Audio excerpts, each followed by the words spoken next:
Chapitre 1. L'affaire de la bougie qui a brûlé trop longtemps. La tempête était arrivée de la Manche telle une créature vivante, sifflant, hurlant, grinçant des dents contre les fenêtres du manoir d'Enderby. Les invités, cependant, étaient déterminés à l'ignorer. Le champagne pétillait, les rires fusaient, et les lustres brillaient avec l'éclat obstiné d'une richesse refusant de reconnaître le mécontentement de la nature. C'était l'anniversaire de Lady Margaret Enderby, son 70e anniversaire, même si le phare théâtral qui encadrait ses pommettes saillantes ne le laissait jamais deviner.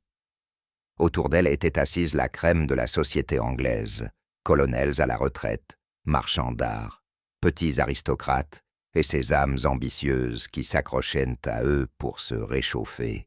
Il y avait son neveu, Roger Enderby, beau et perpétuellement endetté, Madame Clara Duval, la veuve française, dont le charme dissimulait une volonté de fer, et le docteur Félix Wainwright, un médecin d'une grande discrétion, et, murmurait-il, aux mœurs plus sombres. Au bout de la table se dressait une grande bougie en ivoire, faisant partie d'une paire assortie du XVIIe siècle, dont les bases étaient en sculptées de lianes serpentines. L'une brûlait sans interruption. L'autre, curieusement, s'éteignait et fumait, comme si la mèche elle-même hésitait à entretenir sa flamme. « C'est bizarre », murmura Roger en remarquant la lumière inégale. « Cette bougie brûle depuis plus longtemps que l'autre, bien qu'elle avait été allumée en même temps. » Lady Margaret esquissa un léger sourire énigmatique. « Certaines flammes, dit-elle, refusent de s'éteindre quand elles le devraient. » La remarque a provoqué des rires polis et gênés, qui persistaient comme un parfum après une dispute. La soirée se poursuivit, les conversations abordant l'art, les héritages et la curieuse affaire de la collection du défunt mari de Lady Margaret, récemment estimée à une somme astronomique. Puis vint la lecture d'une lettre annonçant son intention de modifier son testament. C'était censé être une formalité, une démonstration de splendeur pour ses invités. Mais ces paroles réduisirent la salle au silence. Certains legs, dit Lady Margaret, doivent être reconsidérés, notamment ceux destinés à des membres de la famille dont la loyauté s'est émoussée au fil des ans. Je verrai mon notaire demain matin. Le verre de son neveu se brisa au sol. Quelqu'un, peut-être Madame Duval, laissa échapper un léger hoquet. Dehors, la tempête s'intensifia. Et puis, comme si les cieux eux-mêmes écoutaient, les lumières ont clignoté une fois, deux fois, puis se sont éteintes. À leur retour, quelques instants plus tard, Lady Margaret était affalée sur sa chaise. La bougie, qui avait brûlé trop longtemps, était éteinte, la fumée tourbillonnant dans l'air comme un serpent. Le Dr. Wainwright s'est précipité à ses côtés. « Bon Dieu, elle est morte !» Un cri résonna dans la pièce. Quelque part, un domestique laissa tomber un plateau. La porte s'ouvrit brusquement, et le majordome, pâle comme du parchemin, déclara que la ligne téléphonique était coupée, le pont inondé. Ils étaient isolés, seuls dans la tempête, et en quelques instants, la suspicion commença sa danse silencieuse, cette valse délicate et venimeuse qui attirait chaque invité dans son ombre. Quelque part à Londres, le téléphone de Whitehaven Mansions allait bientôt sonner, et Hercule Poirot, l'homme qui voyait la vérité là où d'autres voyaient la confusion, serait en route. Chapitre 2. Le rassemblement des suspects. Au matin, la tempête s'était calmée, laissant derrière elle une aube pâle et anémique qui semblait reculer devant les fenêtres du manoir d'Enderby. Une brume pendait au-dessus du parc, s'enroulant autour des haies, tel un vieux fantôme réticent à partir. À l'intérieur, la maison était devenue un mausolée, lourde de silence, lourde de questions. Le corps de Lady Margaret avait été transporté dans sa chambre, la porte verrouillée, sur ordre du docteur Wainwright, jusqu'à l'arrivée des autorités.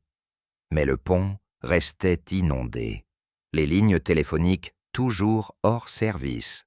Elles étaient, comme le dit le majordome d'un ton sombre, enlisées dans la civilité. Il était presque 11 heures lorsqu'un bruit d'automobile s'approcha. Faible d'abord, puis de plus en plus clair sur le gravier. Les têtes se tournèrent vers la fenêtre lorsqu'une petite voiture, impeccablement entretenue, apparut. Un homme de taille modeste en sortit, sa silhouette se découpant sur la brume pâle. Chapeau melon, manteau boutonné avec précision et l'éclat caractéristique de chaussures vernies. « Hercule Poirot », murmura le docteur Wainwright, sa voix mêlant soulagement et appréhension. Poirot s'approcha de la porte d'un pas prudent et posé.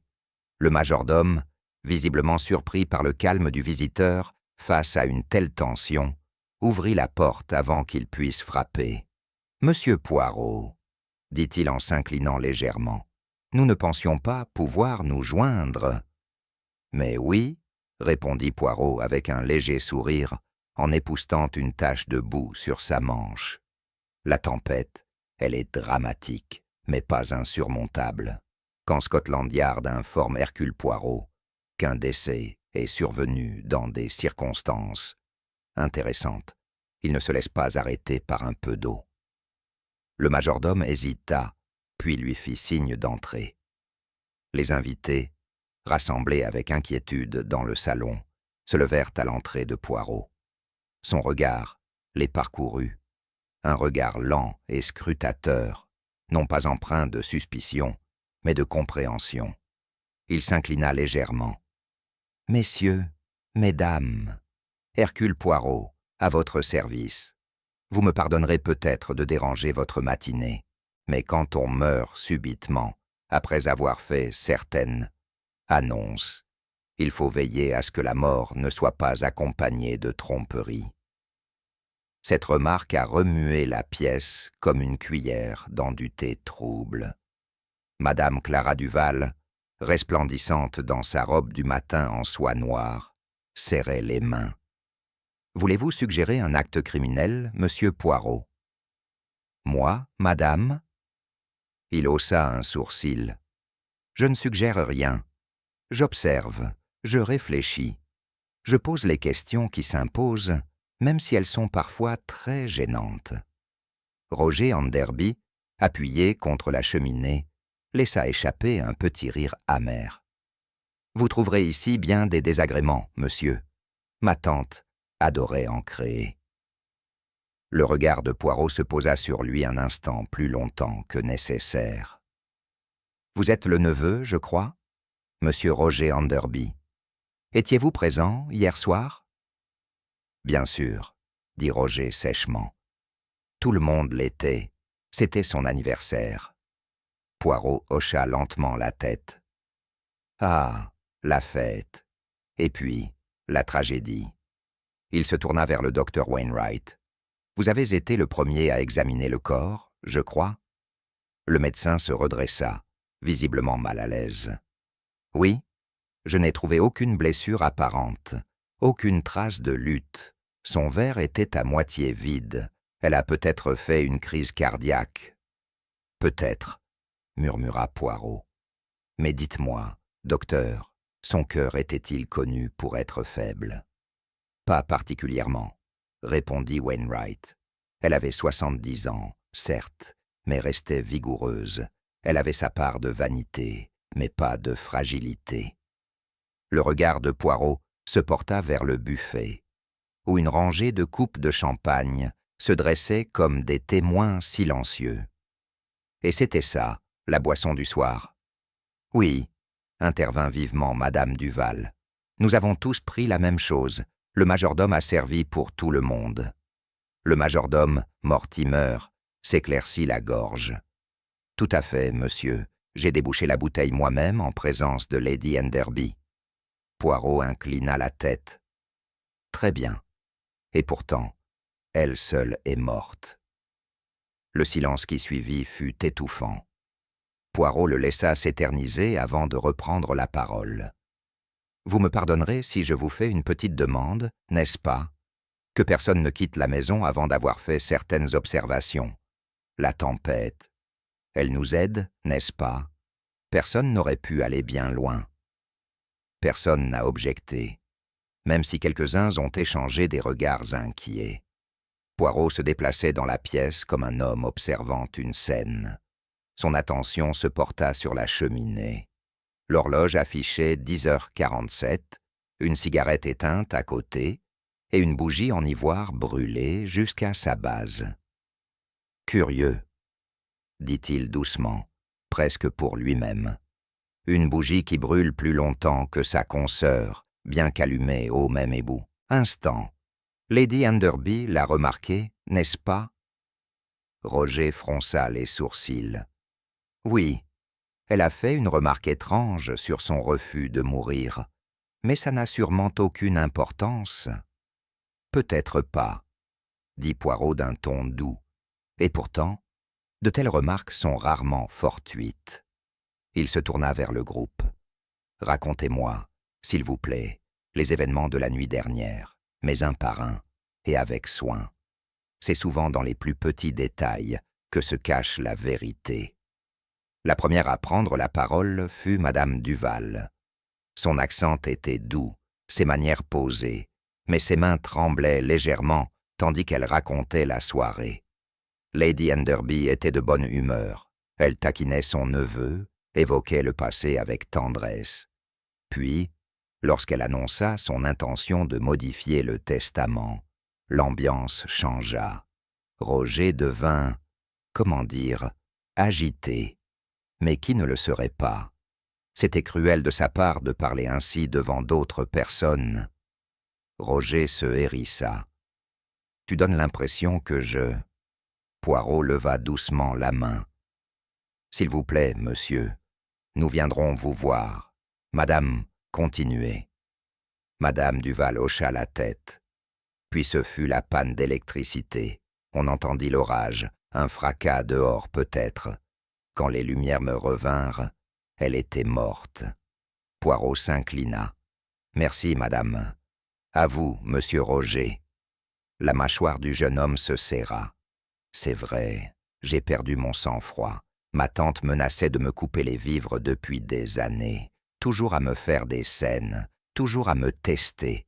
Mais je ne lui ai fait aucun mal.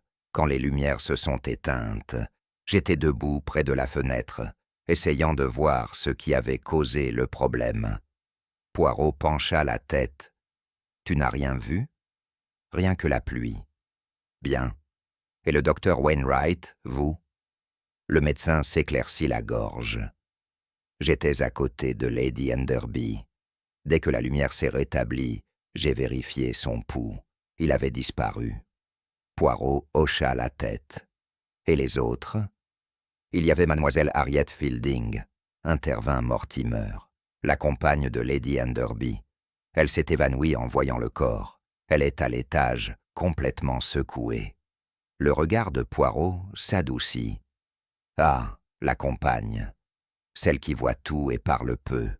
Je souhaiterais lui parler plus tard. » Il joignit les mains derrière son dos et commença à arpenter la pièce.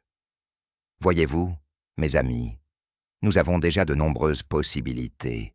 Une mort naturelle ou pas, une volonté de changer, une tempête qui nous enferme tous, et une bougie, fit-il un geste dans sa direction, qui a brûlé trop longtemps. » Il se tourna vers l'escalier. « Maintenant, si vous voulez bien m'excuser, j'aimerais voir la chambre de Lady Enderby. » Alors qu'il montait, ses pas résonnaient doucement contre le bois, chacun délibéré, comme s'il ne montait pas un escalier, mais s'enfonçait plus profondément au cœur d'un motif invisible.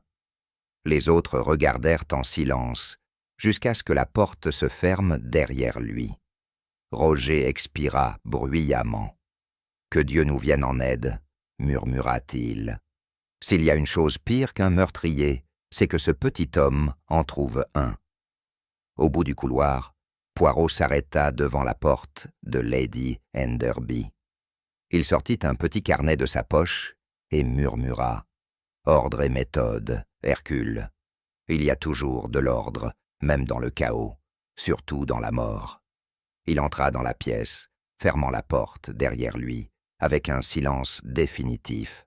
À suivre au chapitre 3, la première fausse piste. Chapitre 3, la première fausse piste. La chambre de Lady Margaret Enderby était un monument à son goût et à sa vanité.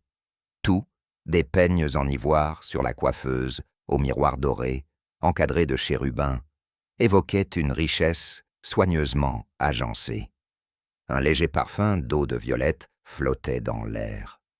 Poirot resta un moment sur le seuil, son regard perçant scrutant chaque détail. L'ordre trop parfait de la coiffeuse, la tasse de chocolat chaud intacte près du lit, les rideaux tirés à mi-hauteur dans la lumière laiteuse du jour. « Ah !»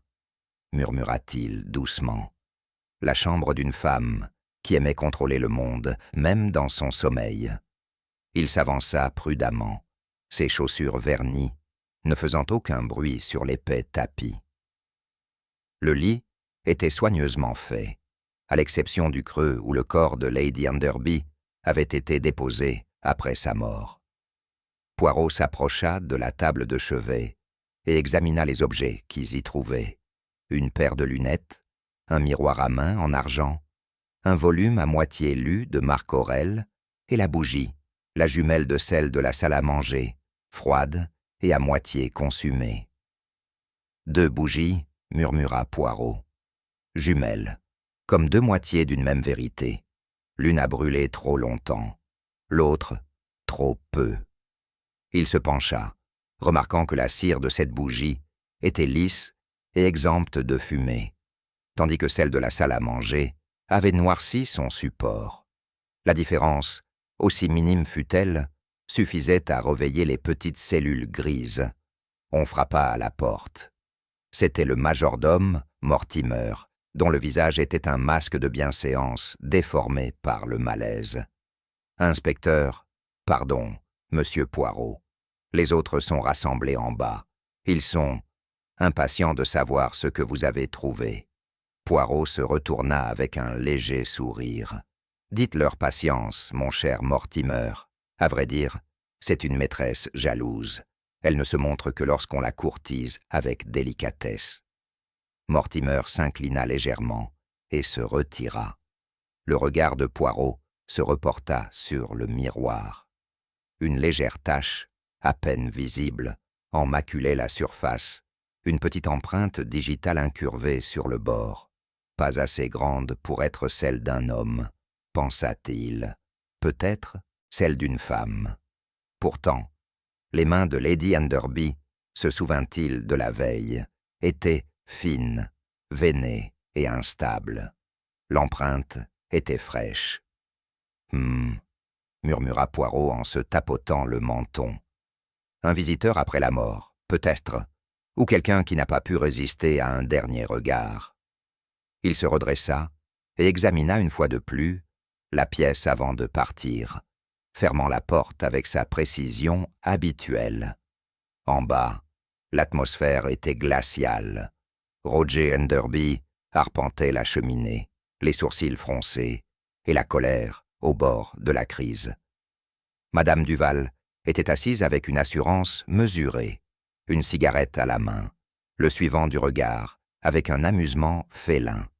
Le docteur Wainwright, comme toujours, gardait son calme professionnel, même si ses doigts tambourinaient sur l'accoudoir de son fauteuil, avec une insistance féline. Poirot entra discrètement, sa présence attirant immédiatement l'attention. « Mes amis, dit-il, il est temps de parler franchement.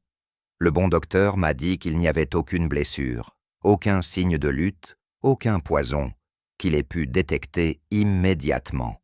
Et pourtant, Lady Enderby est morte. Dans de tels cas, on peut se demander, à qui profite-t-il ? Roger cessa de faire les 100 pas. « Tu crois que l'un de nous l'a tué pour de l'argent ?» Poirot haussa un sourcil délicat. « C'est une possibilité parmi tant d'autres. Mais avant de parler de profit, parlons d'opportunité. » Il fit un geste gracieux vers les chaises. « Pour l'ordre, revoyons le moment de la panne. Vous me le permettez, n'est-ce pas ?» Ils hochèrent la tête, mal à l'aise. Poirot commença à reconstituer la scène avec une précision silencieuse. À la table se trouvaient 6 personnes, Lady Enderby, son neveu, Madame Duval, le docteur Wainwright, Mademoiselle Harriet Fielding et le majordome qui servait. Au moment où les lumières s'éteignirent, il était environ 10h10. L'orage battait son plein. Lorsque les lampes revinrent, Lady Enderby était morte.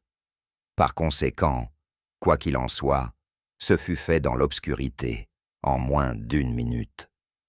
Madame Duval expira de la fumée et dit d'un ton léger : « Vous ne pensez sûrement pas que l'un d'entre nous pourrait commettre un meurtre en si peu de temps. » Poirot eut un léger sourire.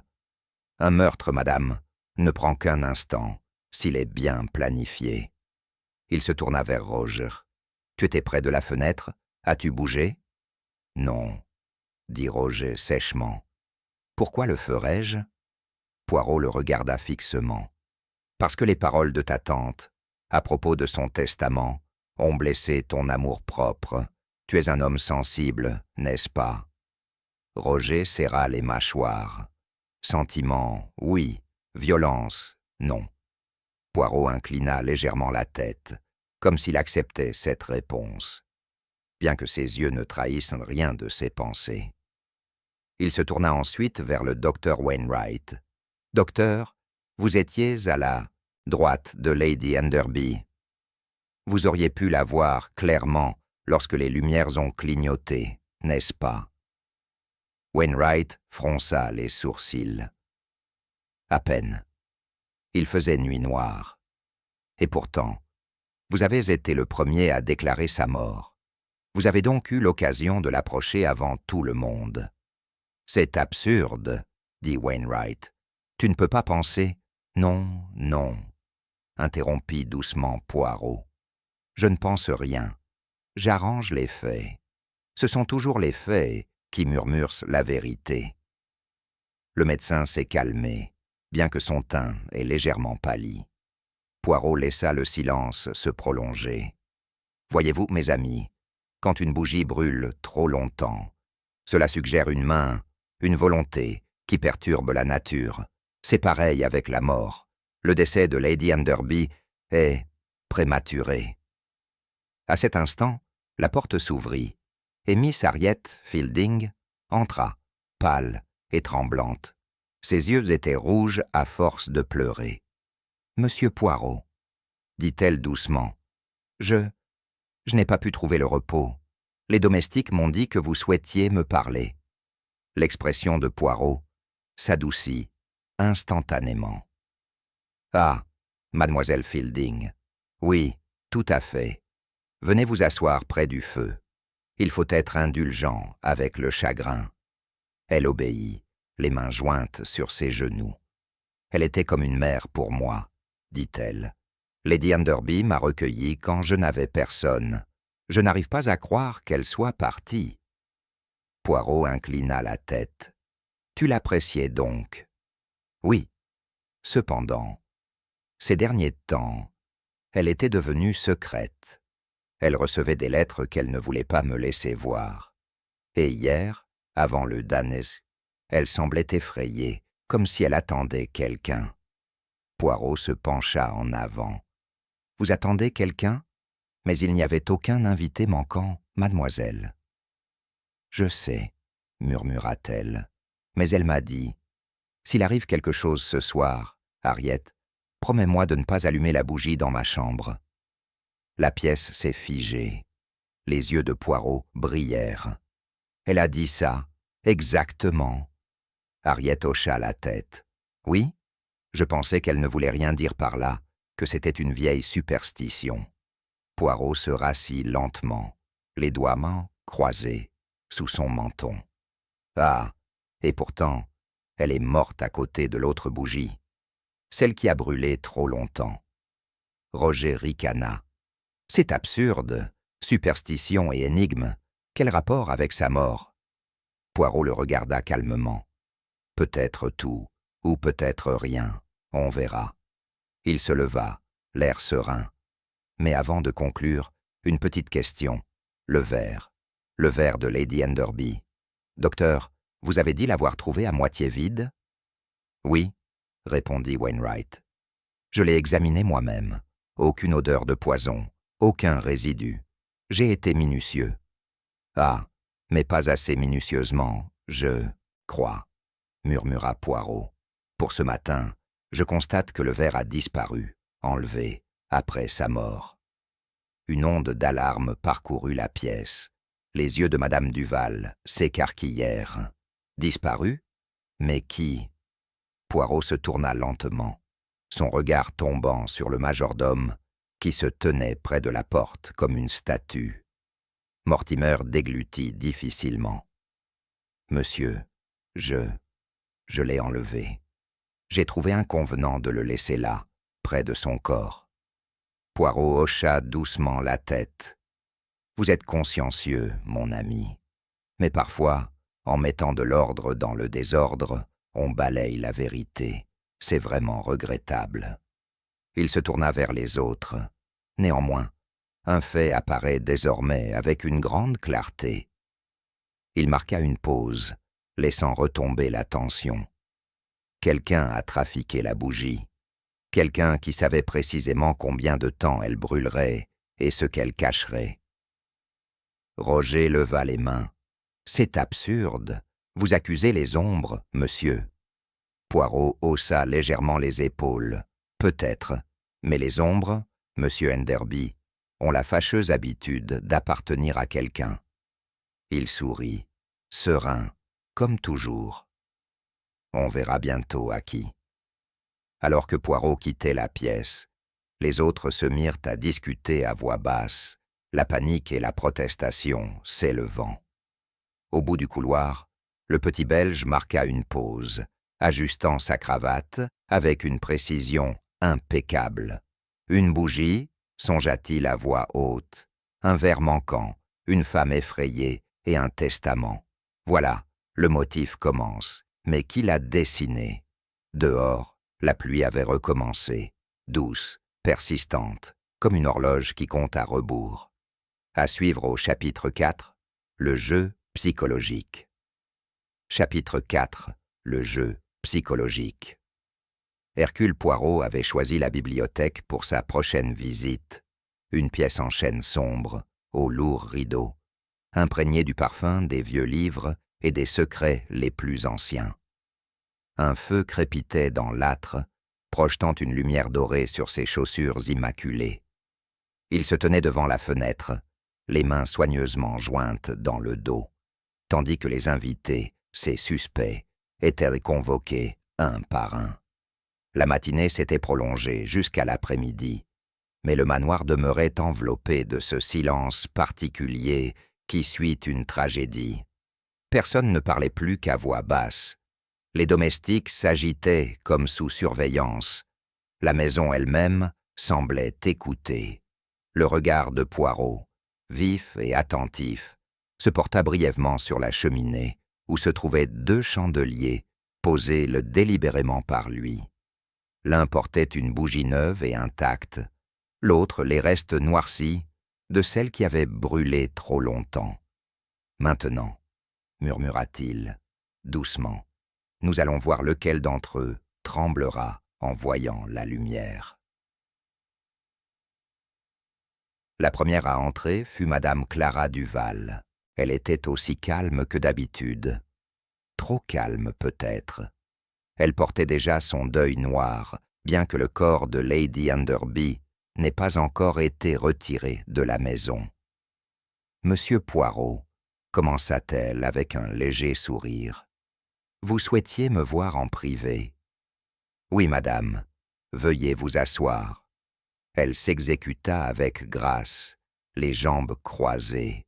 « J'avoue, dit-elle, Cette atmosphère devient insupportable.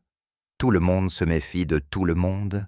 Vous avez sûrement déjà découvert que Lady Enderby est morte de cause naturelle. Poirot la regarda avec douceur.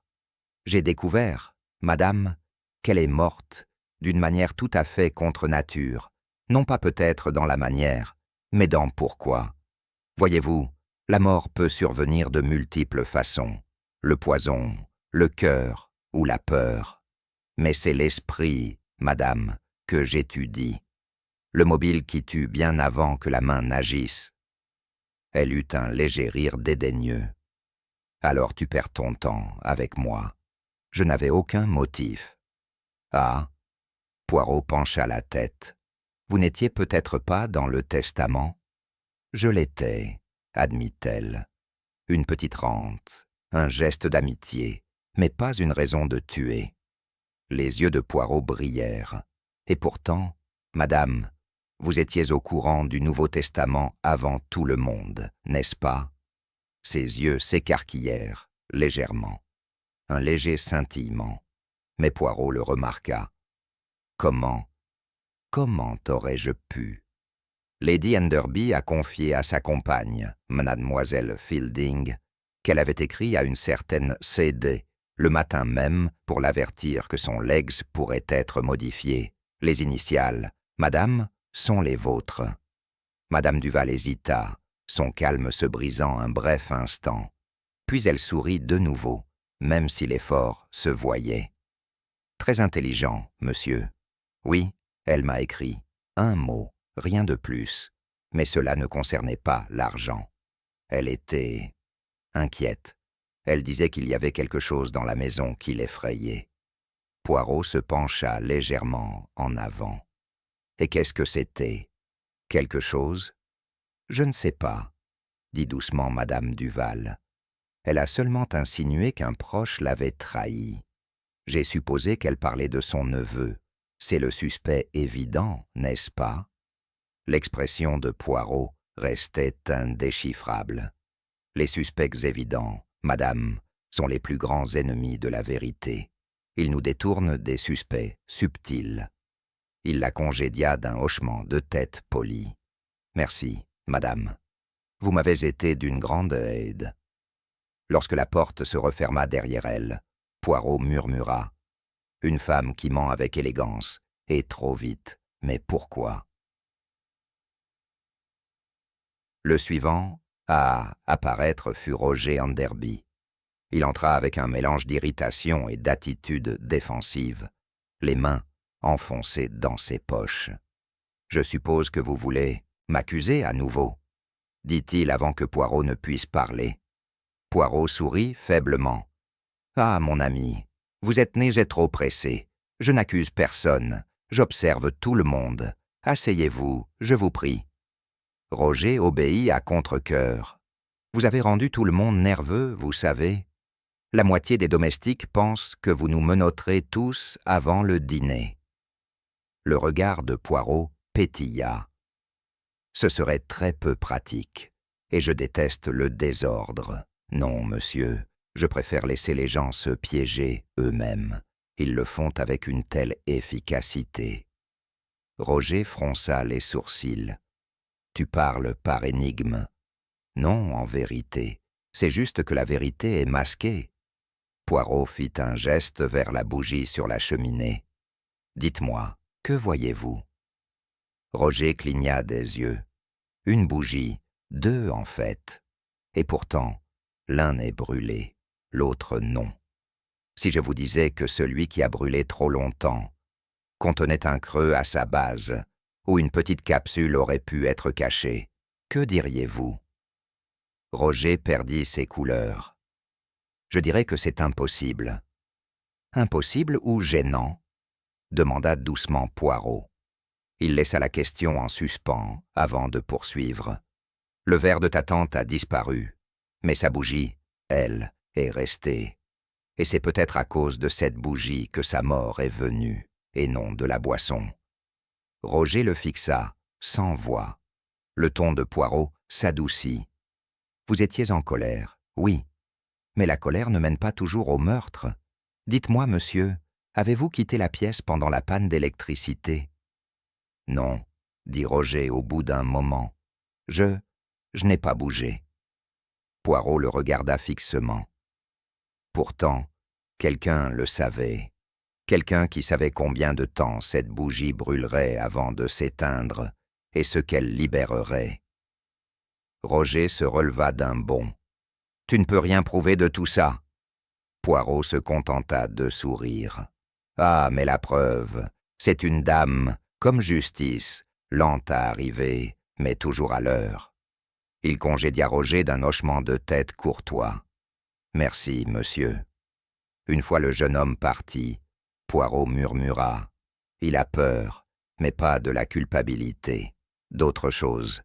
Quelque chose qu'il sait, mais qu'il n'ose pas dire. » Le troisième visiteur de Poirot était le docteur Félix Wainwright. Le médecin entra avec un calme impeccable, malgré les contractions de ses doigts sur ses boutons de manchette. « Monsieur Poirot, commença-t-il, je dois absolument protester. Vous faites de cette tragédie une farce. Lady Enderby est morte d'une crise cardiaque. Je l'ai examinée moi-même. » Les yeux de Poirot brillèrent. « Ah, mais qui a examiné-t-on? »« Examen, docteur. » Wainwright fronça les sourcils. « Pardon. Vous n'avez trouvé aucun poison ?» poursuivit Poirot. « Et pourtant les symptômes de certains gaz, ceux qui suffoquent silencieusement, passant facilement inaperçus, n'est-ce pas ?» Le médecin se raidit. « Vous pensez qu'elle a été empoisonnée par gaz ?» Poirot haussa les épaules. « Je ne pense pas. Mais il existe des produits chimiques qui, lorsqu'ils sont chauffés, dégagent des vapeurs mortelles et parfaitement invisibles. Une bougie, peut-être, pourrait dissimuler une telle chose? Dites-moi, docteur, reconnaissez-vous cette odeur ?» Il tendit le chandelier noirci. Wainwright se pencha légèrement, inspira et fronça les sourcils. « Il y a quelque chose de métallique, d'âcre. »« Exactement, » dit Poirot à voix basse. « Une odeur qui n'est pas naturelle à la cire. Quelqu'un l'a trafiquée. Et vous, en tant qu'homme de science, la reconnaîtrez mieux que quiconque. » Le médecin pâlit. « Vous voulez dire ?» Poirot l'interrompit doucement. « Je suggère, monsieur, que vous en savez plus sur la chimie que n'importe quel autre invité dans cette maison. » Wainwright serra les lèvres. « Je refuse de rester ici à me laisser insulter. » Poirot s'inclina. « Alors, reste debout, si ça te réconforte. Mais n'oublie pas, quand on pratique la médecine, on apprend non seulement à guérir, mais aussi à tuer sans laisser de traces. » Le médecin partit, en claquant la porte derrière lui. Poirot soupira doucement en se massant les tempes. « Ils jouent tous leur rôle à merveille, » dit-il. « La peur innocente, l'acte coupable. » Alors que le crépuscule s'épaississait derrière les fenêtres, Poirot resta seul dans la bibliothèque, perdu dans ses pensées. La bougie vacillait. La dernière lueur du jour s'éteignait à côté d'elle. Il pensa au dernier mot de Lady Enderby, à l'avertissement d'Harriet Fielding, au verre manquant et au comportement étrange de la bougie. Finalement, il sourit, faiblement, comme un homme qui commence à entrevoir les contours d'une vérité trop délicate pour être touché. « Oui, » murmura-t-il. « Il ne s'agit ni du testament, ni de l'héritage. Il s'agit peur. Lady Enderby craignait quelque chose, non pas à l'extérieur de la maison, mais à l'intérieur. Quelqu'un qui connaissait ses habitudes, ses petits rituels, ses bougies. » La porte s'ouvrit en grinçant. Mademoiselle Harriet Fielding se tenait là, pâle et hésitante. « Monsieur Poirot, » murmura-t-elle, « il y a quelque chose que je ne vous ai pas dit. » Il lui fit signe d'entrer. « Ah, mademoiselle, à vrai dire, elle est timide, mais quand elle parle, il faut l'écouter. » Harriet s'approcha. « Hier soir, avant le dîner, Je suis allé lui chercher ses lunettes. À mon retour, j'ai vu quelqu'un sortir de sa chambre. Je n'y ai pas prêté attention, mais maintenant je réalise. Les yeux de Poirot brillèrent. « Qui, mademoiselle? Qui avez-vous vu ?» Elle déglutit difficilement. « Docteur Wainwright. » Le regard de Poirot se porta vers la fenêtre qui s'assombrissait. « Ah !» dit-il doucement. « La bougie projette donc sa première ombre. » À suivre au chapitre 5. Un autre crime ou une révélation majeure. Chapitre 5. L'ombre dans le salon. Le matin arriva, gris et froid. Le brouillard qui montait des landes s'accrochait encore au bord du jardin comme la fumée d'un feu éteint.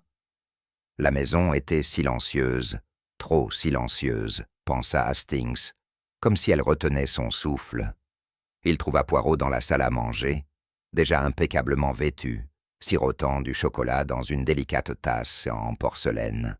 « Mon cher Hastings, » dit Poirot sans lever les yeux, « observe comme le silence, après un événement violent, est plus éloquent que les mots. Chacun à l'étage réfléchit, calcule, peut-être, et c'est là, mon ami, que la véritable identité commence à se révéler. » J'avais peu de patience pour de telles abstractions avant le petit déjeuner, et pourtant je ne pouvais nier qu'une certaine tension régnait dans la maison. Les domestiques évitaient tout contact visuel. L'air semblait lourd, comme si les murs eux-mêmes savaient le mal qui avait été fait. Sir Alaric entra alors, l'air d'avoir vieilli du jour au lendemain. « L'inspecteur Lestrade arrivera vers midi, » annonça-t-il sèchement. « D'ici là, je compte sur votre discrétion, monsieur Poirot. Nous ne souhaitons pas que le nom de la famille apparaisse dans les journaux. » Poirot inclina la tête. « Naturellement, l'honneur de la maison est entre mes mains. Mais d'abord, Sir Alaric, il y a des questions de vérité à régler avant les apparences. » La mâchoire de Sir Alaric se crispa. Il ne dit rien de plus, mais le tremblement de sa main, tandis qu'il versait le thé, trahissait son trouble intérieur. Après le petit déjeuner, Poirot annonça son intention d'examiner une fois de plus le salon, l'endroit où feu Lady Prescott avait passé sa dernière soirée.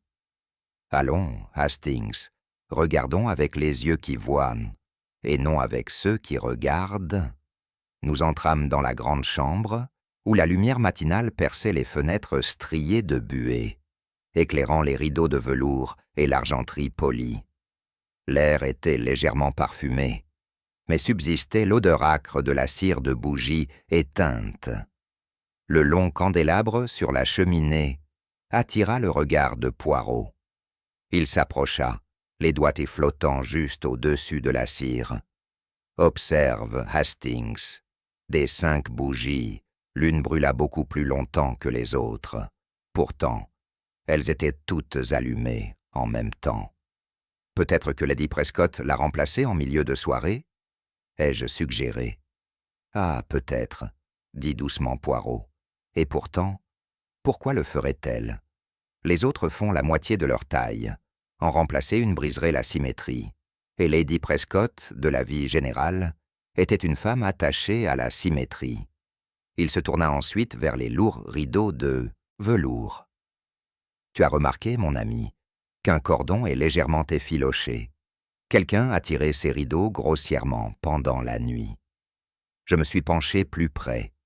Effectivement, une légère déchirure coulait le long du bord. L'expression de Poirot devint pensive. Un mouvement précipité. Peut-être quelqu'un cherchait-il à se cacher, ou à se mettre à l'abri. Mais de qui, hein? La bougie qui brûlait trop longtemps, le rideau tiré trop vite. On aperçoit les contours d'une scène, mais pas encore les acteurs. Nous fûmes interrompus par l'arrivée de mademoiselle Violette Prescott, pâle et posée, malgré ses yeux rouges. « Monsieur Poirot, » dit-elle doucement, « vous souhaitiez me parler. »« Oui, mademoiselle, ce ne sera pas long. Dites-moi, la nuit du drame, qui est resté le plus longtemps ? auprès de Lady Prescott. Violette hésita. Nous étions tous au salon après le dîner. Ma mère s'est retirée vers 10h30. Père est resté un moment pour terminer une lettre. Je suis monté peu après. Monsieur Lytton jouait du piano, et ma cousine, mademoiselle Clara, lisait. C'était tout. Ah, et la servante, Alice? Elle a apporté le plateau de chocolat juste avant le départ de maman. Puis elle est allée se coucher, je crois. Poirot l'observa attentivement. « Tu en es certaine ?»« Oui, tout à fait. » Mais sa voix tremblait légèrement. Poirot le remarqua. Il remarqua tout. Lorsqu'elle fut partie, je me tournai vers lui. Elle a l'air sincère, Poirot. Poirot sourit faiblement. Sincère, oui, mais peut-être à propos du mauvais sujet. Il y a toujours un petit mensonge caché dans une vérité plus profonde, mon ami. Tout l'art consiste à trouver lequel est lequel. À ce moment précis, le bruit des roues de la voiture résonna dans la cour. L'arrivée de l'inspecteur Lestrade. L'homme lui-même, vif et anguleux, entra quelques instants plus tard, le regard déjà parcouru d'une énergie officielle. « Bonjour, messieurs, Scotland Yard est à votre service. On m'a dit que vous gardiez tout en ordre. » Il adressa à Poirot un sourire crispé. Poirot s'inclina. « Je mets de l'ordre dans les esprits, inspecteur. Les chambres, c'est votre affaire. » Lestrade grogna, peu impressionné. « Eh bien, je préfère les empreintes digitales à la psychologie, les faits à l'imagination. »« Ah !» dit Poirot, les yeux pétillants. « Alors peut-être découvrirez-vous que mes petites fantaisies sont aussi des faits, mais habillés différemment. » L'inspecteur s'approcha de la cheminée, prenant des notes, tandis que Poirot, immobile, contemplait le portrait de Lady Prescott au-dessus de la cheminée. « Dites-moi, inspecteur, dit-il après un silence, ne trouvez-vous pas curieux que les perles de la dame aient disparu alors que ses bagues restent intactes ?» Lestrade haussa les épaules. Le voleur a peut-être été dérangé. « Ou bien ?» murmura Poirot. Le voleur n'a pris que ce qui ne passerait pas inaperçu. Les perles étaient sentimentales, sans valeur. Leur absence ne témoigne pas de cupidité, mais d'émotion. Lestrade fronça les sourcils. « De l'émotion? Tu parles de jalousie ?» Poirot sourit. « Jalousie ou remords, ce sont deux proches cousins. Clara Lytton, la jeune cousine, nous a rejoints. Elle était pâle, les mains tremblantes. « Inspecteur, je dois vous dire que j'ai entendu quelque chose cette nuit-là. » Tous les regards se tournèrent vers elle. « Il était minuit passé, poursuivit-elle. Je n'arrivais pas à dormir. J'ai entendu des pas dans le couloir, doux et posés. Puis, le léger clic d'une porte qui se fermait. J'ai cru que c'était maman, mais quand j'ai regardé, sa chambre était plongée dans le noir. »« Dans quelle direction ?» demanda Poirot. « Vers l'aile est, là où se trouve le salon. » Poirot s'inclina légèrement. « Merci, mademoiselle. Vous m'avez été d'une aide précieuse, plus que vous ne le pensez. » En partant, Hastings murmura. « Alors, quelqu'un s'est déplacé après minuit. Peut-être Sir Alaric lui-même. » Poirot secoua la tête. « Non, mon ami. Sir Alaric a le pas lourd, sa démarche irrégulière. Le son qu'elle décrit était léger, peut-être celui d'une femme, de plus. » Ses yeux brillèrent. La bougie qui a brûlé trop longtemps suggère que quelqu'un s'est attardé ici bien après l'heure du deuil. Quelqu'un avec des affaires inachevées. Lestrade soupira. « Je m'occuperai des domestiques, alors. Ce sont souvent eux qui commettent ces crimes domestiques. » Poirot haussa délicatement les épaules. « Comme vous voulez. Mais rappelez-vous, inspecteur, parfois, le serviteur n'est que le miroir de la culpabilité du maître. » Lorsque l'inspecteur partit, Poirot resta près de la cheminée, fixant à nouveau la bougie fondue. « Dis-moi, Hastings, dit-il doucement, te souviens-tu du vieux dicton? Une bougie qui brûle trop longtemps ne laisse pas de flamme pour le matin. Oui, mais qu'en est-il » Les yeux de Poirot se plissèrent. Cela nous indique peut-être que cette affaire n'était pas seulement une affaire de vol ou de cupidité, mais une affaire qui a trop longtemps brûlé. La passion, la haine ou la culpabilité. Et de tels incendies, mon ami, laissent toujours des cendres. Il redressa ses menottes. « Viens, Hastings, nous devons parler à Alice, la servante. Il y a quelque chose qu'elle n'a pas vu, mais dont elle se souvient peut-être. » Et tandis que nous le suivions dans les couloirs sombres, je ne pouvais m'empêcher de sentir que quelque part, sous le calme poli de cette maison, la culpabilité attendait, silencieuse, patiente et brûlante encore, comme une bougie qui refusait de s'éteindre. Chapitre 6. Le secret de la servante. Les 3 couloirs des domestiques étaient froids et faiblement éclairés, l'air chargé d'une odeur de charbon et de cirage. Poirot marchait avec cette curieuse précision qui lui était propre, chaque pas léger, posé, tandis que je le suivais, me baissant sous les poutres basses qui semblaient s'opposer aux hommes plus grands. Nous nous sommes arrêtés devant une petite porte marquée « Alice Trent, femme de ménage ». Poirot tapota légèrement. Une voix timide répondit à l'intérieur « Entrez ». Alice Trent était une jeune fille blonde et menue d'environ 22 ans, les yeux gonflés par les larmes. Elle se leva vivement et lissa son tablier en apercevant Poirot. « Vous êtes Miss Trent ?» demanda-t-il doucement. « Oui, monsieur. Je suis Hercule Poirot, et voici le capitaine Hastings. Nous menons une enquête sur le triste événement d'hier soir. Soyez sans crainte, ma petite. Dites-nous seulement la vérité, n'est-ce pas ?» Ses lèvres tremblaient. « J'essaierai, monsieur. » Poirot sourit gentiment et s'assit près de la petite table en bois. « Bien. Quand avez-vous vu Lady Prescott vivante pour la dernière fois ?» Alice se tordit les mains. « Juste après 10 heures, monsieur. J'ai pris le plateau de chocolat comme toujours. Elle lisait au coin du feu. Monsieur Lytton était encore au piano, jouant une mélodie douce. Elle a dit qu'elle monterait bientôt. » « Et elle l'a fait ?» Alice hésita. « Je ne sais pas, monsieur.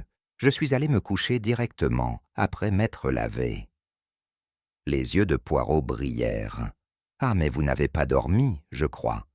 Vous avez peut-être entendu quelque chose ?»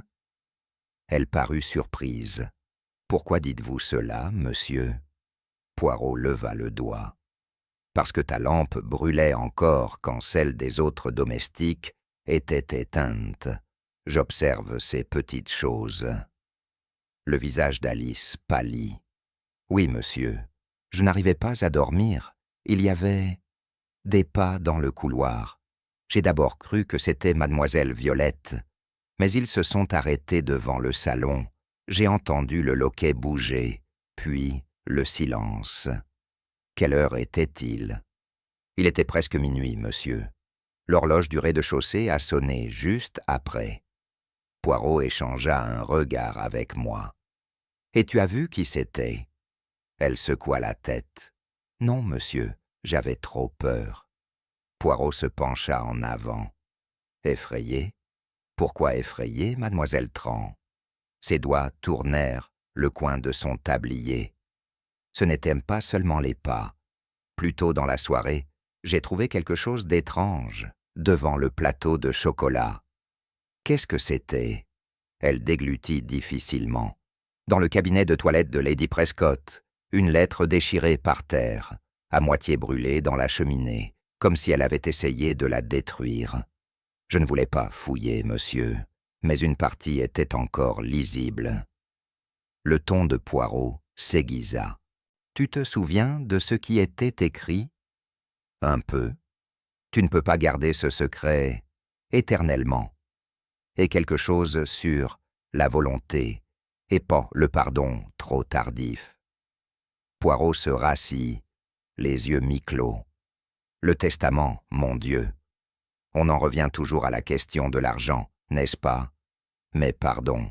Ah, ce mot n'appartient pas aux banquiers, mais aux prêtres. Alice parut perplexe. Je l'ai remis, monsieur.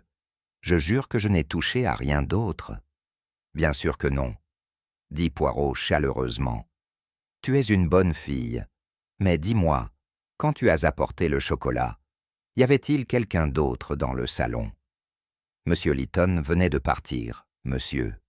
Il lui a souhaité bonne nuit. Je l'ai entendu fredonner dans le couloir. Et l'humeur de Lady Prescott, comment était-elle? Elle semblait troublée, monsieur. Elle m'a demandé si le vent avait redoublé, et comme je lui ai répondu que non, elle a souri légèrement et m'a dit « Alors, c'est dans ma tête ». Poirot se leva lentement. « Merci, mademoiselle. Vous m'avez été d'une grande aide. Une dernière question. Lady Prescott prenait-elle souvent du chocolat à cette heure-là? » « Toutes les nuits, monsieur, sauf dimanche dernier. Elle a dit qu'elle n'arrivait pas à dormir. » Poirot haussa un sourcil. « Ah, l'insomnie. La maladie des coupables ou des endeuillés. Lequel, je me le demande ?» Quand nous avons quitté la pièce, j'ai demandé. « La croyez-vous, Poirot ?» Il esquissa un léger sourire. « Je crois qu'elle dit la vérité telle qu'elle la voit. Mais souviens-toi, Hastings, la vérité est comme un miroir. Elle reflète le visage qui la regarde. » À notre retour, la maison bourdonnait d'activité. L'inspecteur Lestrade avait réuni la famille dans le petit salon et parlait fort. Poirot et moi nous sommes arrêtés près de la porte. « Inutile de prolonger les choses, » disait Lestrade. « Le loquet de la fenêtre du salon a été forcé. C'est par là que vous entrez. Un voleur est entré de l'extérieur, a paniqué en étant découvert et a frappé la dame. Aussi simple que ça. » La moustache de Poirot tressaillit. Simple, oui, trop simple. Sir Alaric se tenait près du foyer, sombre et silencieux. « Suggérez-vous que la mort de ma femme n'était pas en accident, monsieur Poirot ?» Poirot inclina la tête. « Je ne suggère rien, Sir Alaric. J'ai observé. Et je constate que le loquet de la fenêtre était cassé de l'intérieur et non de l'extérieur. » Lestrade ricana. « C'est impossible de dire ça. » Poirot sourit. « Ah, mais je peux. Les éclats du bois se courbent vers l'extérieur, pas vers l'intérieur. Un homme forçant l'entrée de l'extérieur enfoncerait le loquet. Mais ici, quelqu'un à l'intérieur l'a appuyé, peut-être pour prétendre cette entrée a été faite de l'extérieur. Un petit drame pour nos yeux, inspecteur. » Un murmure parcourut la pièce. Violette Prescott parut bouleversée. « Alors, il y avait quelqu'un dans la maison ?» Poirot ne répondit pas directement. « Dites-moi, mademoiselle, votre mère a-t-elle reçu récemment des lettres qui l'ont perturbée ?» Violette hésita. « Mais oui, il y a 2 jours, une lettre d'une femme nommée Eleanor Marsh. Elle était notre gouvernante il y a des années. Maman semblait bouleversée, même si elle disait que ce n'était rien. » La voix de Poirot se réduisit à un murmure. « Eleanor Marsh, point curieux. Et elle est venue me voir ?»« Non. Maman a brûlé la lettre après l'avoir lue. »« La brûler ?» répéta doucement Poirot. « Comme le passé insiste pour ressusciter, Hastings. Même les cendres laissent leur ombre. » Sir Alaric se retourna brusquement. « Ce ne sont que des conjectures. Vous tirez des ragots de fantômes. » Poirot s'inclina légèrement. « Alors, je vais laisser parler les faits. Les perles manquantes n'avaient pas grande valeur, non. »« Sans valeur, » rétorqua Sir Alaric, « un héritage familial. » Poirot hocha la tête, et pourtant partit. Pour voler ce qui n'a de valeur que pour le cœur, que c'est l'acte d'une personne proche, pas d'un étranger. Lestrade croisa les bras. Et ta théorie des bougies, hein? Tu cours toujours après la cire et le vent. Poirot essaime doucement. Ah, mais la cire se souvient. Chapitre 7. La lettre du passé. Il était un peu plus de 2 heures de l'après-midi lorsque Poirot demanda que toute la correspondance de feu Lady Prescott soit apportée au bureau. La pluie avait recommencé, fine, régulière, murmurant contre les fenêtres comme un secret. Un feu brûlait doucement dans l'âtre, et Poirot se tenait devant, les mains soigneusement jointes derrière le dos, la tête légèrement inclinée, comme s'il conversait avec un inconnu. Je l'ai observé, en silence, pendant quelques minutes, avant de finalement parler. « Tu es dans la même position depuis une demi-heure, Poirot. Tu médites sur quelque chose ?»« Mais oui, Hastings, » répondit-il doucement, sans se retourner. « Je t'écoute. » « Écoute. » Au silence. Il m'en dit plus que ce que les gens de cette maison ont pu dire. Il se retourna alors, ses yeux perçants brillants. Tout le monde ici parle de chagrin, de choc, d'innocence, mais le silence entre leurs mots. Ah, c'est là que murmure la vérité. Avant que je puisse répondre, Violette Prescott entra, tenant une petite liasse de papier nouée. « Les lettres de maman », dit-elle. Celle-ci étant dans son secrétaire, le reste a été brûlé. Poirot reçut le paquet avec délicatesse, comme s'il manipulait un être vivant. « Merci, mademoiselle, je vous assure que nous vous les rendrons. » Il dénoua le ruban et se mit à feuilleter les pages avec une grande attention. Je vis son expression changer. D'abord un léger intérêt, puis une concentration accrue. Il s'arrêta sur une feuille pliée, plus vieille et jaunie que les autres. « Ah, murmura-t-il, celui-ci n'est pas à sa place. Vous voyez les plis. Il a l'a été lu de nombreuses fois, et l'écriture différente des autres. Il a lu à haute voix. « Ma très chère Elisa, tu penses cacher ce qui a été fait. Mais de telles choses laissent des traces que le temps ne peut effacer. La vérité éclatera quand l'heure sonnera, et il saura que ce que tu as appelé charité était une cruauté déguisée. Tu as pris ce qui ne t'appartenait pas, et je veillerai à ce que cela soit réparé, même de loin. E.M. E.M. répétai-je. Éléanore March. Poirot hocha gravement la tête. Oui, la gouvernante. Et voyez-vous, Hastings, cette lettre ne date pas de 2 jours. Elle date de 15 ans.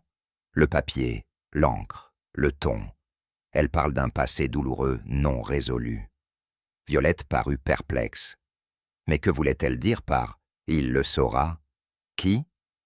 Patience, mademoiselle, dit doucement Poirot.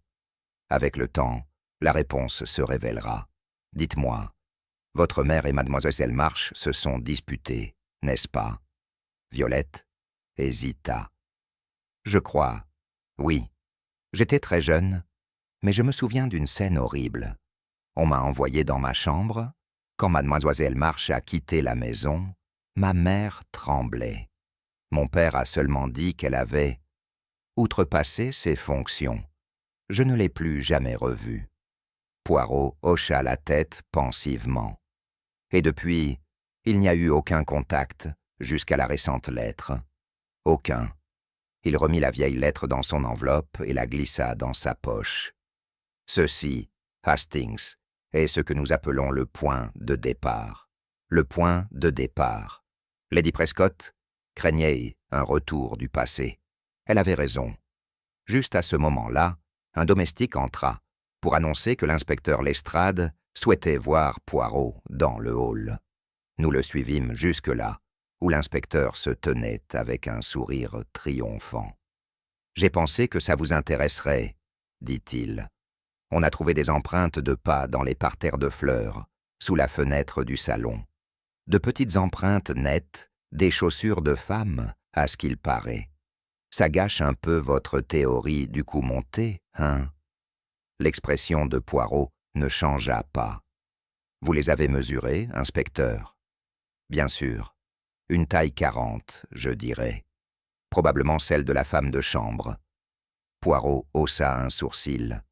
Alice porte une pointure 36. Je l'ai remarqué ce matin. Ses chaussures appartiennent donc à quelqu'un d'autre. Lestrade fronça les sourcils. Eh bien, peut-être que mademoiselle Violette... Mais Violette l'interrompit, blême. Non, je ne suis pas sorti cette nuit-là. Poirot inclina légèrement la tête. Non, mademoiselle, vous ne l'avez pas fait. Mais quelqu'un a voulu que cela paraisse ainsi. Je pense que les empreintes ont été faites, après le fait, de tromper. Lestrade soupira. Tu vois encore des fantômes, Poirot. Poirot sourit faiblement. Et pourtant, mon cher, c'est souvent le fantôme qui laisse les empreintes les plus nettes. Une fois l'inspecteur parti, Poirot me fit signe de revenir dans le bureau. Son humeur avait changé. Plus intense, plus introvertie. Il étala plusieurs feuilles de papier sur le bureau, comparant l'écriture de la vieille lettre d'Élénore Marsh à celle de la nouvelle que Violette disait arriver plusieurs jours auparavant. « Tu vois, Hastings ?»« Pas particulièrement. » Il désigna du doigt, avec une précision délicate. Les fioritures du « E » majuscule, dans l'ancienne lettre, elles sont larges, mais dans la nouvelle, elles sont étroites. Les boucles du R de Marsh, plus serrées maintenant. Une main devenue nerveuse, peut-être craintive. Tu penses que Miss Marsh est toujours en vie? La moustache de Poirot frémissait. Vivante, et presque. Cette deuxième lettre a été postée à Exeter, à moins de 16 kilomètres d'ici. À ce moment-là, on frappa à la porte. C'était Clara Lytton, la cousine. Son regard nerveux passa de Poirot à Violette. « Je vous demande pardon, » dit-elle doucement. « Mais j'ai entendu parler de mademoiselle Marsh. Je me suis dit que vous devriez être au courant. Quelqu'un a posé des questions à son sujet au village la semaine dernière. Une femme, habillée simplement. Je l'ai vue à la poste. » Poirot se retourna brusquement. « Et vous ne m'en aviez pas parlé avant. Je ne pensais pas que ça avait d'importance. Elle n'a pas donné son nom.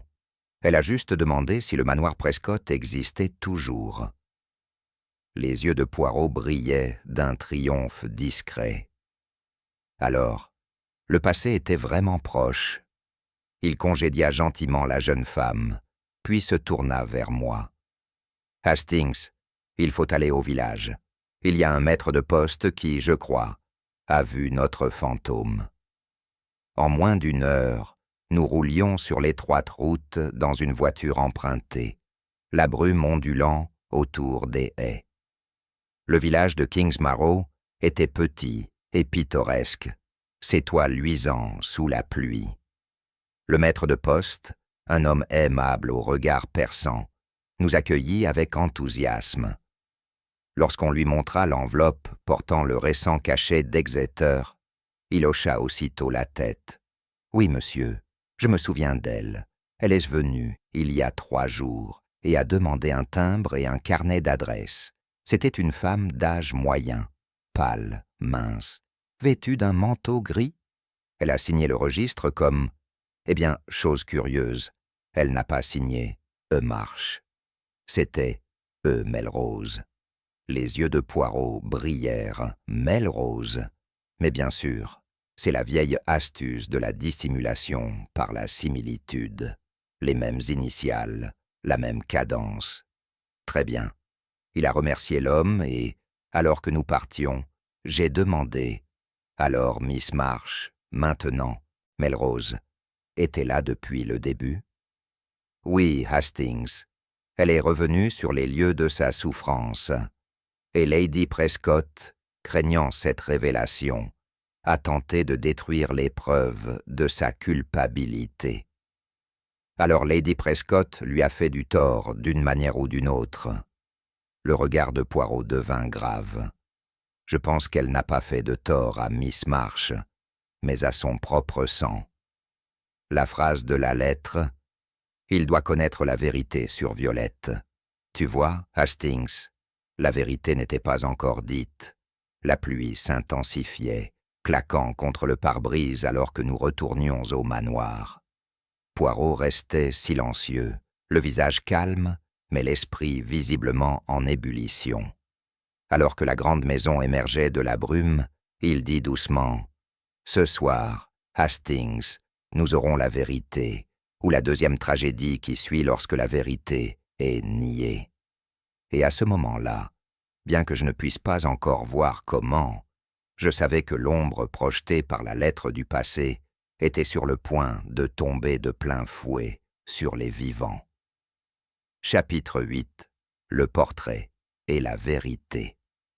Le manoir semblait encore plus sombre à notre retour ce soir-là, les dernières lueurs du jour perçant le brouillard, comme la faible lueur d'une braise. La maisonnée s'était retirée dans un silence gêné, chaque pièce pesant d'une peur inexprimée. En entrant dans le grand hall, Poirot s'arrêta devant le portrait de Lady Prescott.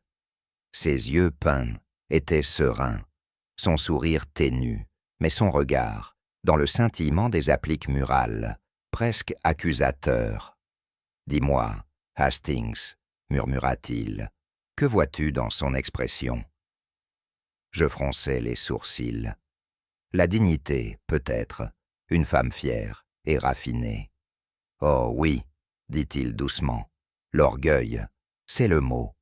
Mais l'orgueil, Hastings, c'est comme une bougie, il brûle magnifiquement, jusqu'à ce qu'il se consume. » Il se détourna brusquement et désigna l'escalier. « Venez, nous allons reparler avec mademoiselle Violette.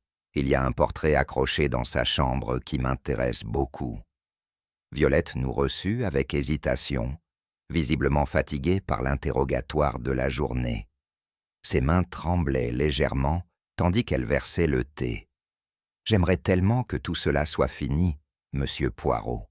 La tension dans cette maison est insupportable. » Poirot inclina la tête avec sympathie. « Bientôt, mademoiselle, tout rentrera dans l'ordre, mais avant cela, dites-moi ce portrait. » Il désigna le mur où était accroché un élégant tableau. Une jeune femme tenant un enfant, peint dans des tons doux.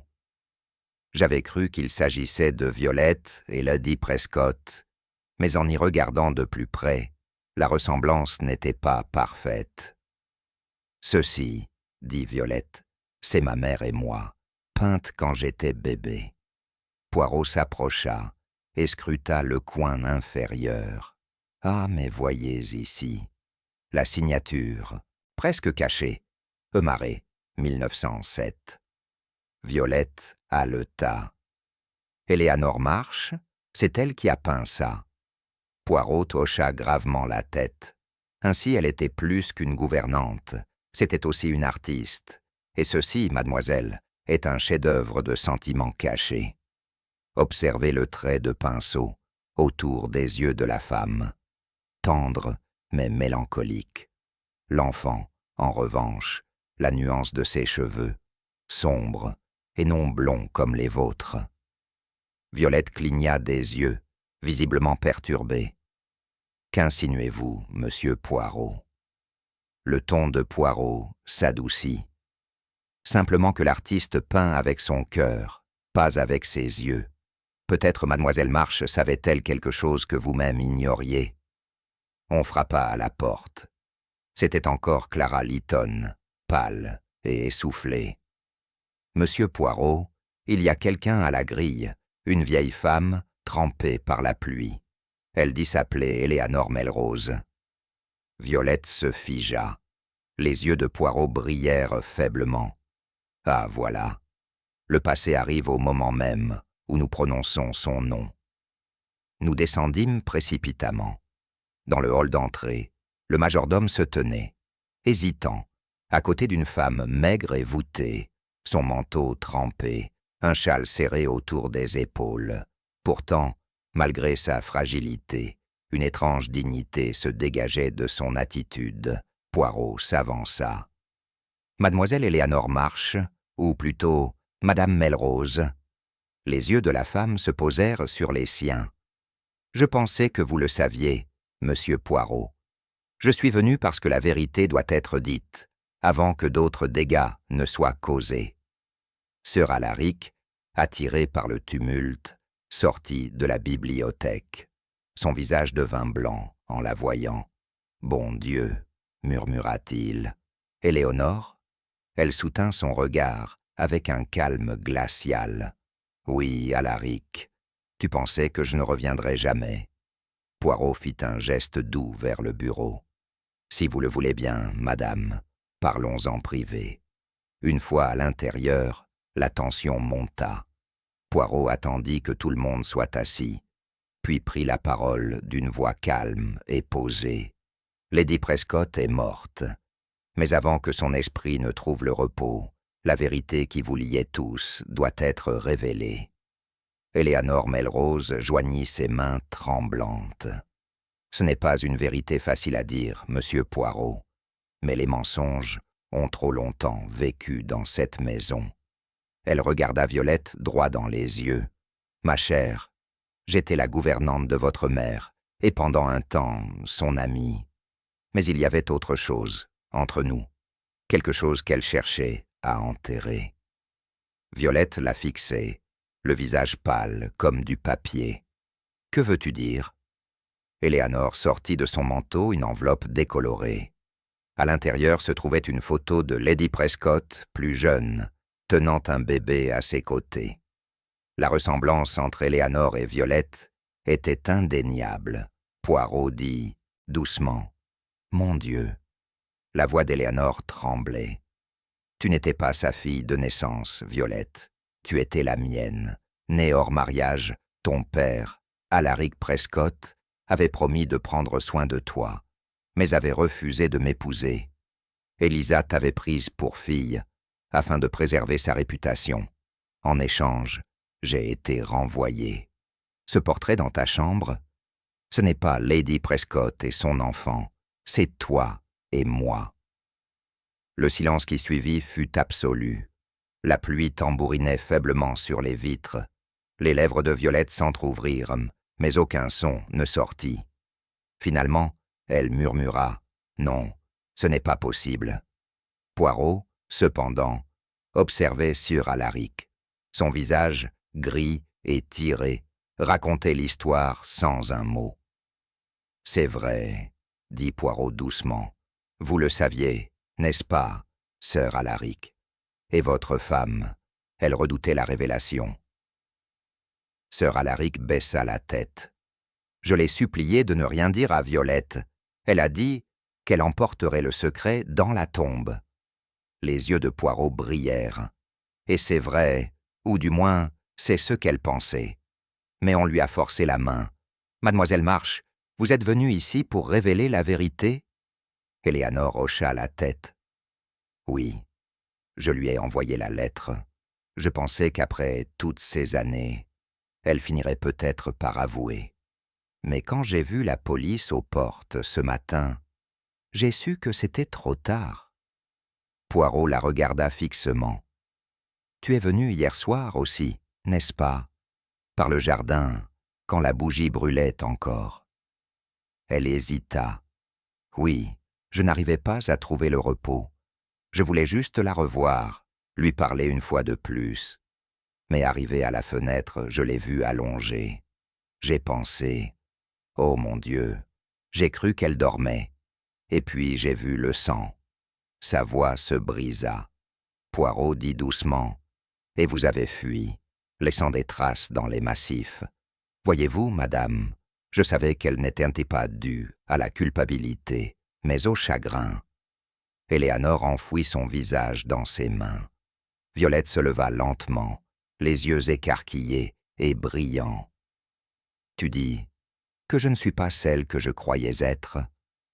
Le ton de Poirot s'adoucit, presque tendre. « Vous êtes celle que vous avez toujours été, mademoiselle. Ce qui change, c'est la lumière qui éclaire votre reflet. » Sir Alaric tendit vers elle une main tremblante. « Violette, quel que soit le passé, rien ne change ce que je ressens. Mais elle recula, les larmes aux yeux. Tout change, père. Tout. Poirot laissa le silence s'installer, puis dit doucement. La mort de Lady Prescott n'était pas le fait d'un intrus. C'était le résultat d'un moment où l'amour, la culpabilité et la fierté se sont heurtés. Elle a été frappée. Mais par qui? Nous l'ignorons encore. Il se tourna vers Éléanore. Vous resterez ici cette nuit, madame. Demain, nous connaîtrons la vérité. Quand elle fut allée se reposer, je lui dis doucement. Poirot, crois-tu qu'elle est innocente? Poirot se tenait près du feu, le reflet de sa flamme dansant dans ses yeux. Je crois qu'elle est venue chercher une confession, pas une dissimulation. La main qui a tué Lady Prescott n'était pas celle du repentir, mais celle du désespoir. Quelqu'un qui craignait les conséquences de cette révélation. « Tu veux dire Violette ?» demandai-je, consterné. Il m'a lancé un regard noir. « Non, non, Hastings, tu sautes comme une sauterelle.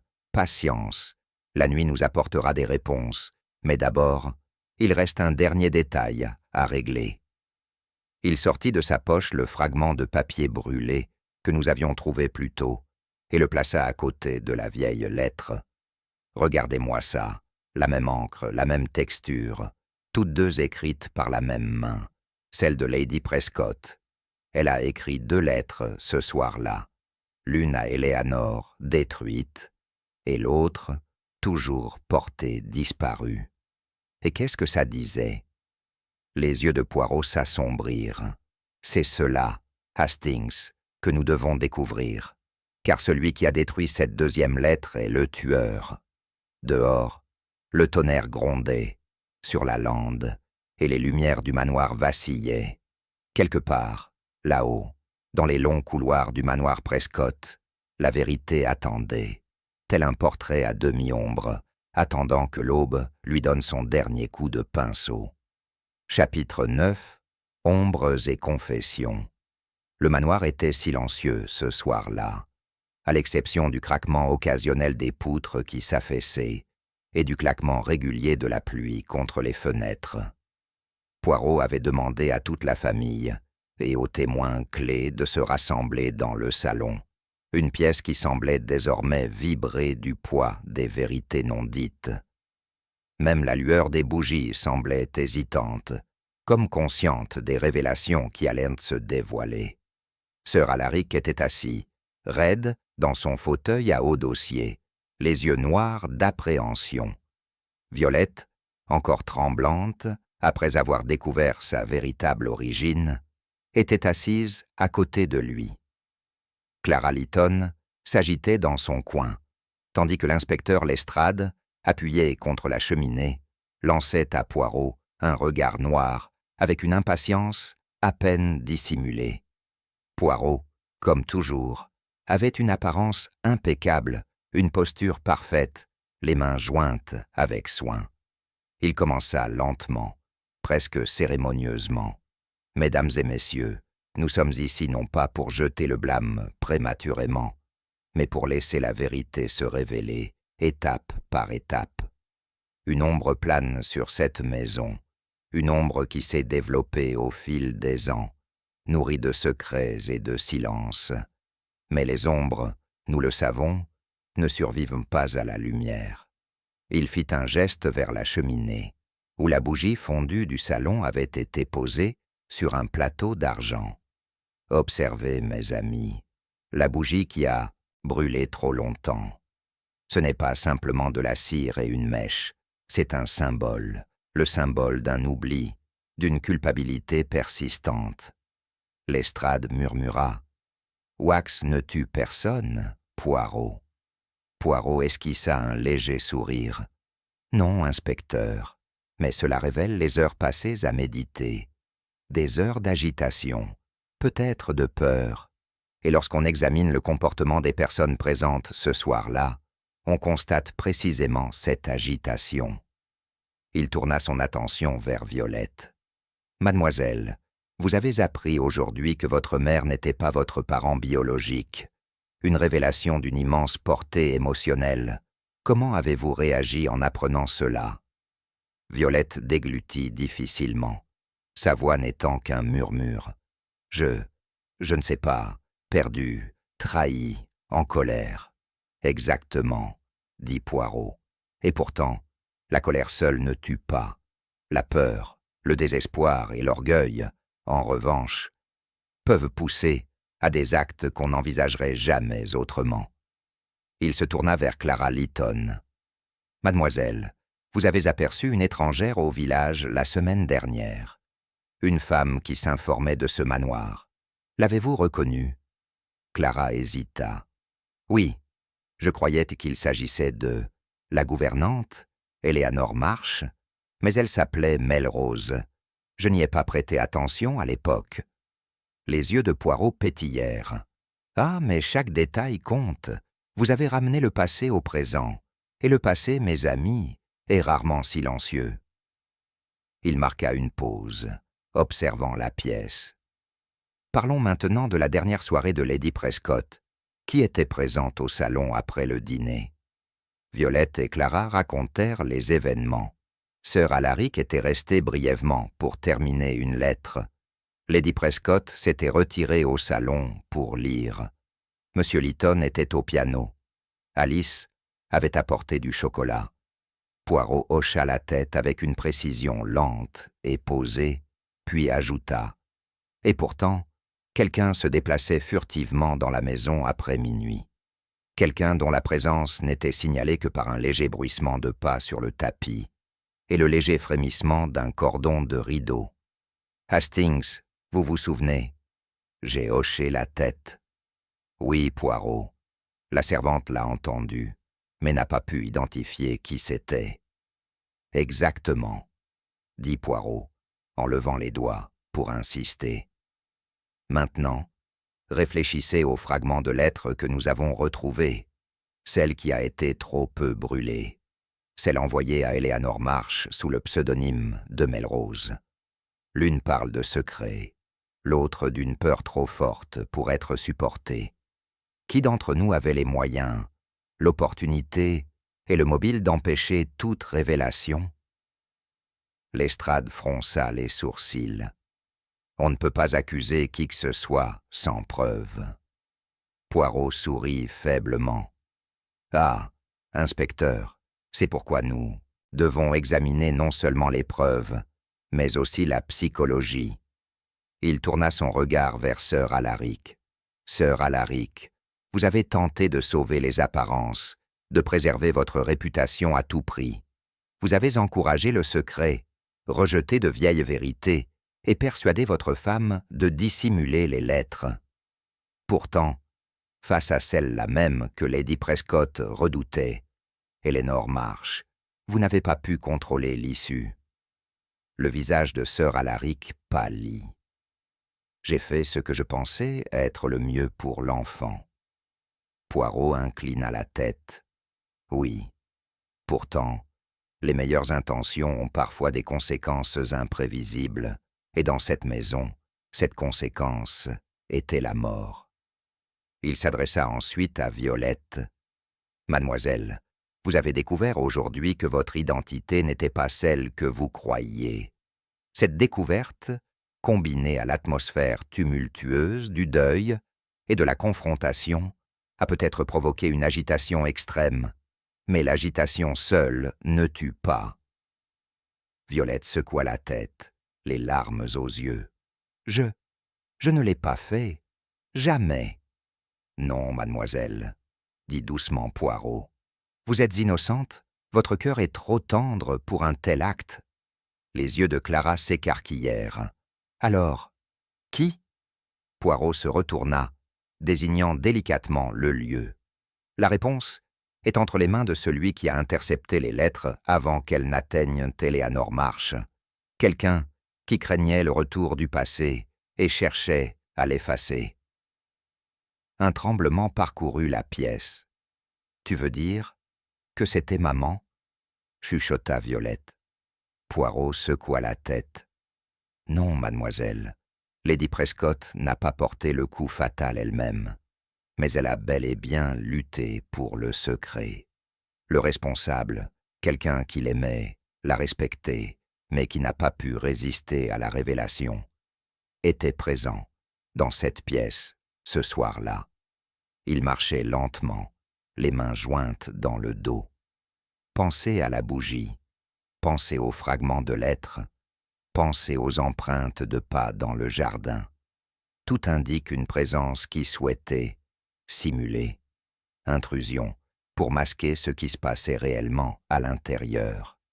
Mais la main qui a mis fin à la vie de Lady Prescott ne l'a pas fait par malveillance, mais par panique. Lestrade marmonna. « Vous parlez par énigme. » Poirot s'arrêta. « Ah, mais les énigmes ne sont que des vérités enveloppées d'ombre, inspecteur. Et ce soir, les ombres se dissiperont. » Il se tourna vers le centre de la pièce. « Je vais maintenant appeler la personne que sa conscience a poussée à agir, lorsque la peur d'être découverte est devenue trop grande. Avancez, je vous en supplie, et que votre confession libère cette maison de ses ténèbres. » Pendant un long moment, personne ne bougea. Puis, dans un coin, Clara Lytton se tenait debout, tremblante, les mains sur la bouche. « C'était moi », murmura-t-elle d'une voix brisée. « Je ne voulais pas. Je voulais juste prendre la lettre pour protéger Violette de la vérité. » Violette haleta.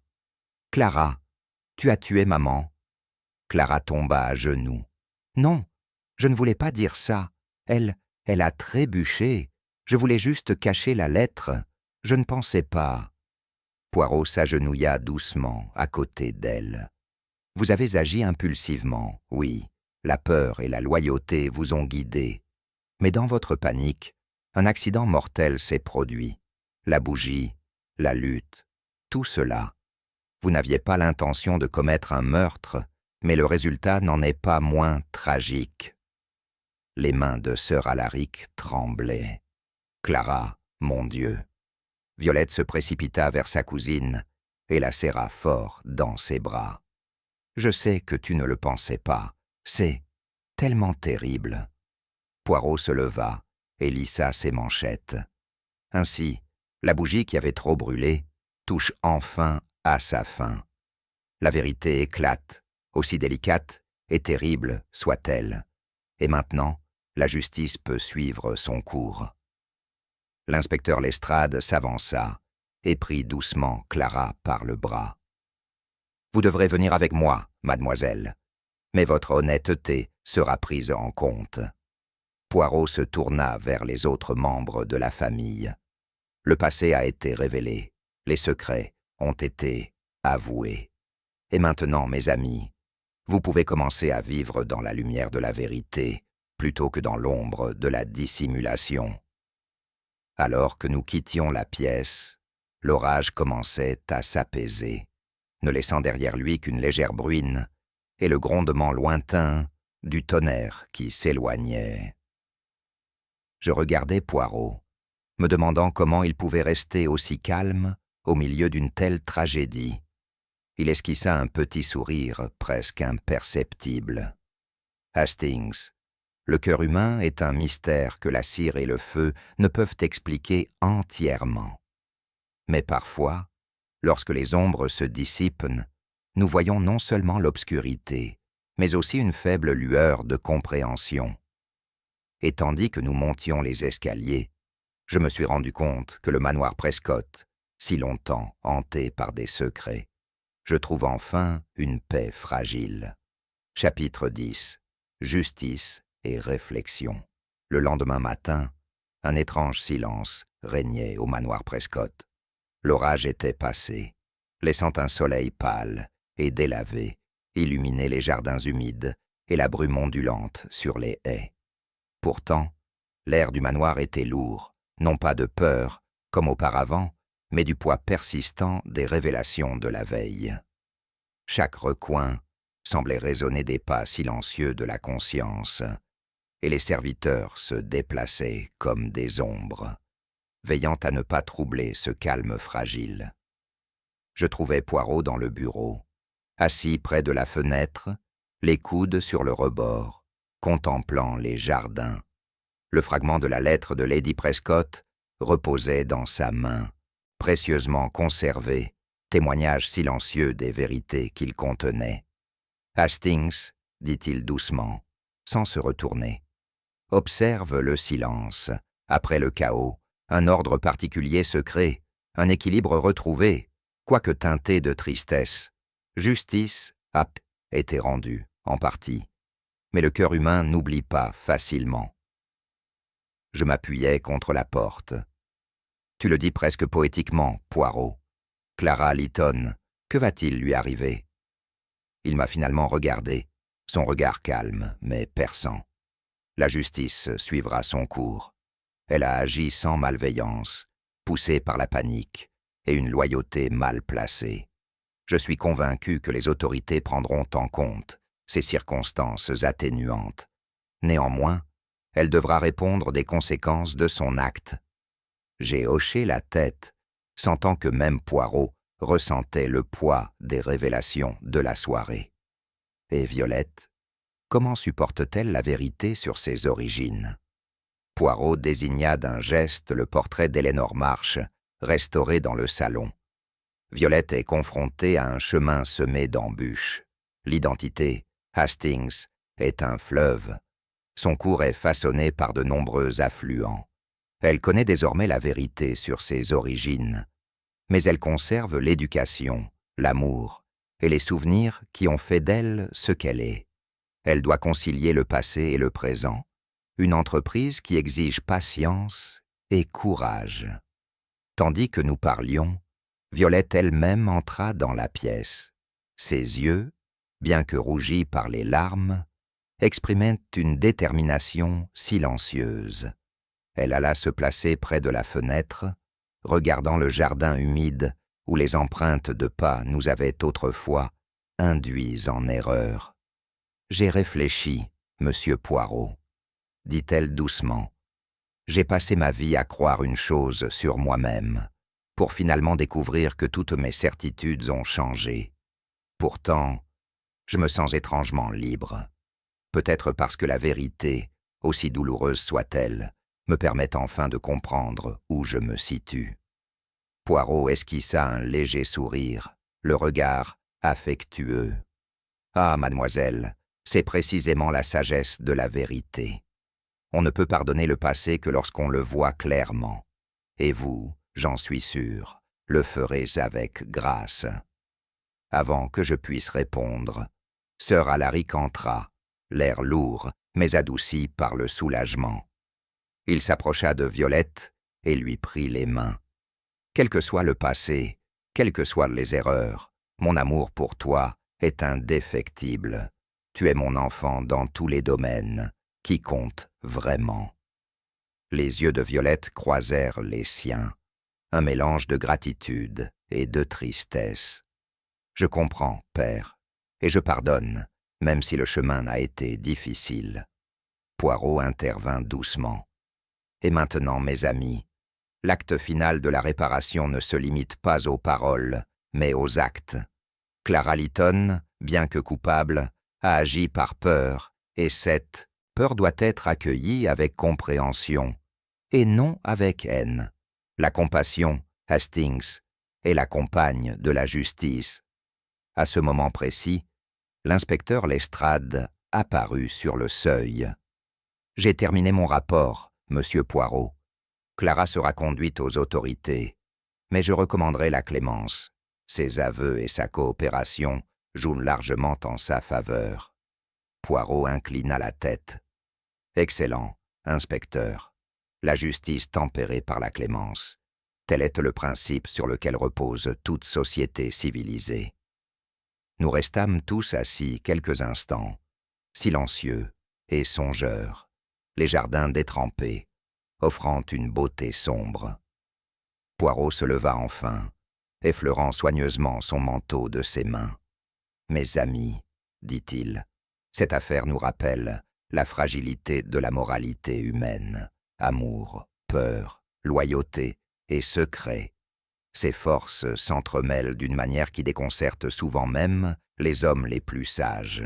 Pourtant, en observant, en écoutant les murmures subtils du cœur et de l'esprit, on peut découvrir le chemin caché dans l'obscurité. Violette s'avança. « Monsieur Poirot, voulez-vous rester encore un peu? Je souhaite vous parler en privé. Des lettres ?» Poirot secoua doucement la tête. « J'ai rempli mon devoir, mademoiselle. Les lettres, comme tout instrument de révélation, doivent désormais rester à leur place. Mais je serai toujours disponible si vous avez besoin de conseils. N'oubliez pas, l'ordre dans les pensées précède l'ordre dans les actes. » Sir Alaric se tourna vers moi. « Capitaine Hastings, vous avez vu Poirot à l'œuvre, n'est-ce pas? » « En effet, monsieur. Sa perspicacité ne cesse de m'étonner. Même dans les secrets les plus complexes, il trouve le fil conducteur de la vérité. »« Oui, » dit Sir Alaric, le regard perdu. « Et pourtant, je ressens la douleur de ce qui a été perdu. Ma femme, partie. Le passé, irrécupérable. Et Clara, comment nous nous réconcilions avec elle ?» Poirot s'approcha et posa une main rassurante sur l'épaule du vieil homme. « Mon ami, le passé est immuable, mais le comprendre apporte la paix. Les intentions de Lady Prescott, si imparfaites soient-elles, n'étaient jamais malveillantes. Les actes de Clara, bien que tragiques par leurs conséquences, étaient le fruit de la loyauté et de l'amour. Et vous, monsieur, devez faire preuve de compréhension, non pas de regret. » Je jetai un coup d'œil à Poirot, émerveillé par sa capacité à condenser la complexité humaine en quelques phrases douces. Sa perspicacité dépassait l'intellect, c'était presque une forme d'empathie précise et mesurée. Violette reprit enfin la parole, la voix plus assurée. « Nous garderons les lettres, monsieur Poirot, non pas pour les cacher, mais pour nous en souvenir, pour en tirer des leçons. » Poirot hocha la tête, sa moustache tressaillant d'une satisfaction discrète. « Très bien, mademoiselle, la mémoire est la bougie qui nous guide dans le labyrinthe de la vie. Conservez-la précieusement, et elle illuminera au lieu de nous consumer. » Alors que la maisonnée reprenait ses habitudes, je m'attardais dans le bureau, observant Poirot ranger les papiers, réaligner les meubles et rétablir son ordre méticuleux. Même après une nuit de révélation, il conservait le sang-froid et la précision qui le caractérisaient. « Hastings, » dit-il enfin en se tournant vers moi, « cette affaire démontre l'éternelle vérité. Les humains sont des créatures de passion et de peur, mais la raison, appliquée avec patience, révélera toujours les mécanismes cachés du cœur. Il faut prêter attention aux détails, les non-dits, les hésitations, les ombres, et alors justice et compréhension s'imposent naturellement. » J'acquiesçais silencieusement, ressentant le poids de ses paroles. « C'est remarquable, Poirot. Et, comme toujours, tes petites cellules grises ont triomphé là où la simple observation aurait échoué. » Il inclina la tête avec une fierté modeste. « Merci, mon ami. Mais n'oubliez pas, ce triomphe n'est pas le mien seul.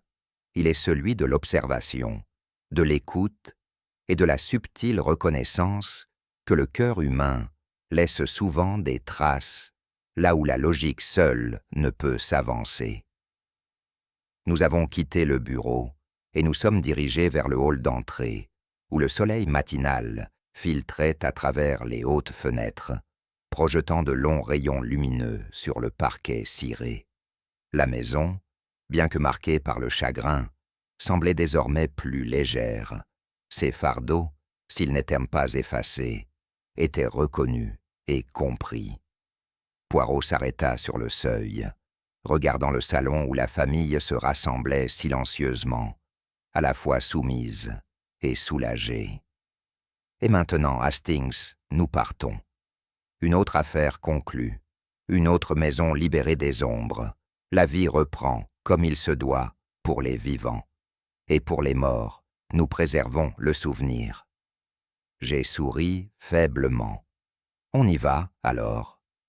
Poirot se redressa, les mains jointes, la moustache impeccablement plantée, et dit avec son geste caractéristique « Oui, mon ami, prenons congé du manoir Prescott, et n'oubliez pas, la vie est fragile, la vérité est précieuse, et il faut toujours prendre soin de la bougie. » Alors que nous pénétrions dans l'air matinal, où persistait un léger parfum de terre humide et de roses, je réalisais que, comme toujours, la perspicacité de Poirot n'avait pas seulement résolu un mystère, mais avait éclairé les vérités humaines qui le sous-tendaient.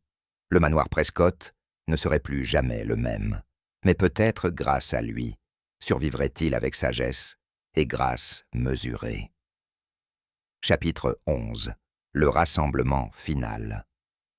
Ce soir-là, Poirot invita la maisonnée à se réunir à nouveau dans le salon, non pas avec précipitation, mais avec un calme délibéré qui trahissait la gravité de ce qui allait se passer.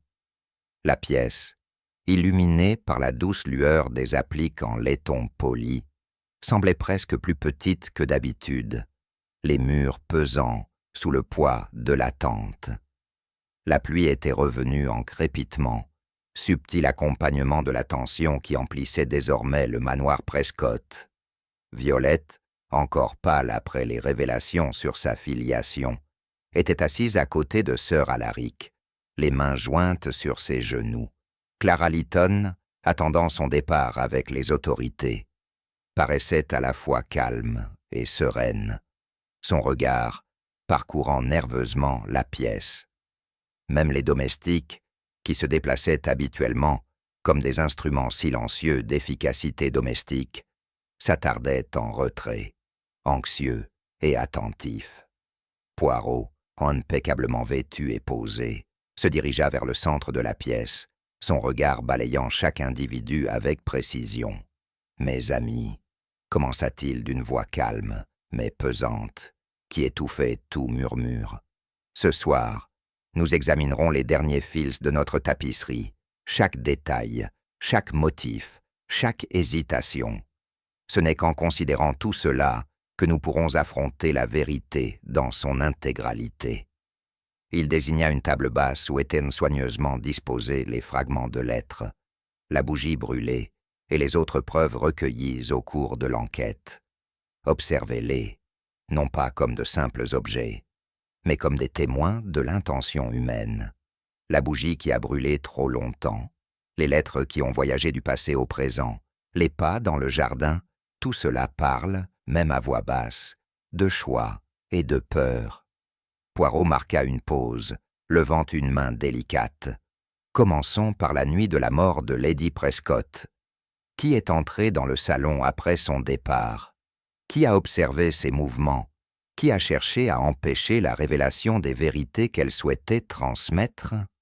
Sœur Alaric s'agita, mal à l'aise, tandis que les doigts de Violette se crispaient sur la coudoir de son fauteuil. Clara Lytton resta immobile, une ombre d'anxiété traversant son visage. Poirot se tourna d'abord vers sœur Alaric. « Vous aviez à la fois un mobile et une opportunité, et pourtant vous avez agi non pas avec vos mains, mais avec vos paroles, tentant de retarder l'inévitable. Votre conseil à Lady Prescott de ne pas divulguer les lettres, de maintenir le secret, c'était une forme d'influence, mais pas de violence. » Le regard de sœur Alaric se posa. « Je voulais seulement protéger mon enfant. »« Oui » répondit doucement Poirot. « Et ce désir même nous assombrit tous. Mais la protection, mêlée de peur, peut tromper même les cœurs les plus nobles. » Le regard de Poirot se posa alors sur Violette. « Mademoiselle, vous avez découvert des vérités sur votre naissance qui auraient trop pu susciter la colère, mais votre conduite était mesurée. Votre réaction, bien que chargée d'émotion, n'a pas dépassé les limites de la retenue morale. » La voix de Violette tremblait. « Je cherchais seulement à comprendre. »« Exactement, » répondit Poirot. C'est la compréhension, et non la vengeance, qui définit votre caractère. » Son attention se porta finalement sur Clara. « Et vous, mademoiselle, avez agi impulsivement. Vous vouliez protéger Violette de ce qui pourrait perturber son monde, et dans votre précipitation, vous avez interféré avec la lettre destinée à Eleanor Marsh. Par cette interférence, Lady Prescott a été victime des circonstances plutôt que d'une intention. Vous n'aviez pas planifié de meurtre. Non. Vous avez agi sous l'emprise de la panique, et pourtant les conséquences ont été fatales. » Clara baissa les yeux, les larmes aux yeux. « Je n'ai jamais voulu qu'elle meure. Je voulais juste cacher la lettre. » Poirot inclina la tête. L'erreur humaine est rarement mal intentionnée. Pourtant, il faut reconnaître son issue fatale. Et c'est dans cette reconnaissance que se trouve la véritable mesure de la justice. Il se tourna vers le groupe, les mains légèrement écartées. « Considérez maintenant les lettres elles-mêmes. Le fragment à trop peut brûler, la lettre envoyée sous le pseudonyme de Melrose. Elle révèle l'entrelacement du passé et du présent, de l'identité cachée et des vérités cachées. C'est cette interaction qui a mené à la tragédie. Mais elle éclaire aussi la voie de la compréhension, car en examinant le comportement humain, plutôt que de simples objets, nous percevons les motivations et les peurs sous-jacentes. » Poirot prit le fragment de la lettre de Lady Prescott sur la table. Ici repose la preuve d'une intention, tempérée par une incertitude. Chapitre 12. La bougie éteinte. Le silence régnait dans le salon, tandis que Poirot se tournait vers tout le monde, les preuves disposées devant lui comme les instruments d'une symphonie de vérité. L'atmosphère était tendue, chaque respiration mesurée, tous les regards rivés sur le petit Belge dont la précision calme perçait à travers les couches de tromperie. « Mes amis, » commença Poirot d'une voix douce mais pleine d'autorité, « nous avons suivi l'ombre à travers le manoir Prescott, des lettres aux empreintes de pas, de la bougie aux fragments de papier. Les événements de la dernière soirée, bien que tragiques, suivent un cours clair lorsqu'on observe attentivement le cœur humain. » Il s'approcha de la table et brandit le fragment de la lettre brûlée. Cette lettre, bien qu'incomplète, témoigne de l'intention de Lady Prescott d'avouer la vérité à Eleanor Marsh, aujourd'hui connue sous le nom de Madame Melrose. Elle ne fut jamais remise dans son intégralité, car une main s'interposa pour l'en empêcher. Mais de qui était-elle la main? Il se tourna vers Clara Lytton. « Vous, mademoiselle, êtes entrée au manoir à la faveur de l'obscurité. Vous souhaitiez intercepter la lettre, protéger Violette d'une information qui, selon vous, pourrait lui nuire.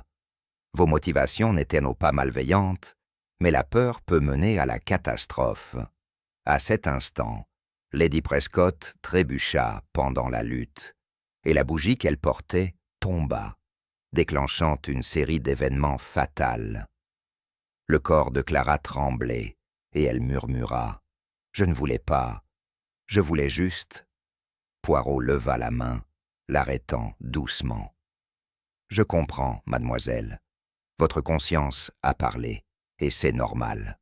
Pourtant, nous devons reconnaître que la mort est survenue, et c'est le poids que vous portez. » Violette, pâle mais posée, parla enfin. « Alors c'était un accident ?» Poirot inclina la tête. « Oui, mademoiselle, la tragédie est née de la panique et de l'amour, et non de la malveillance. La mort de Lady Prescott était le fruit de la peur de voir les secrets du passé refaire surface.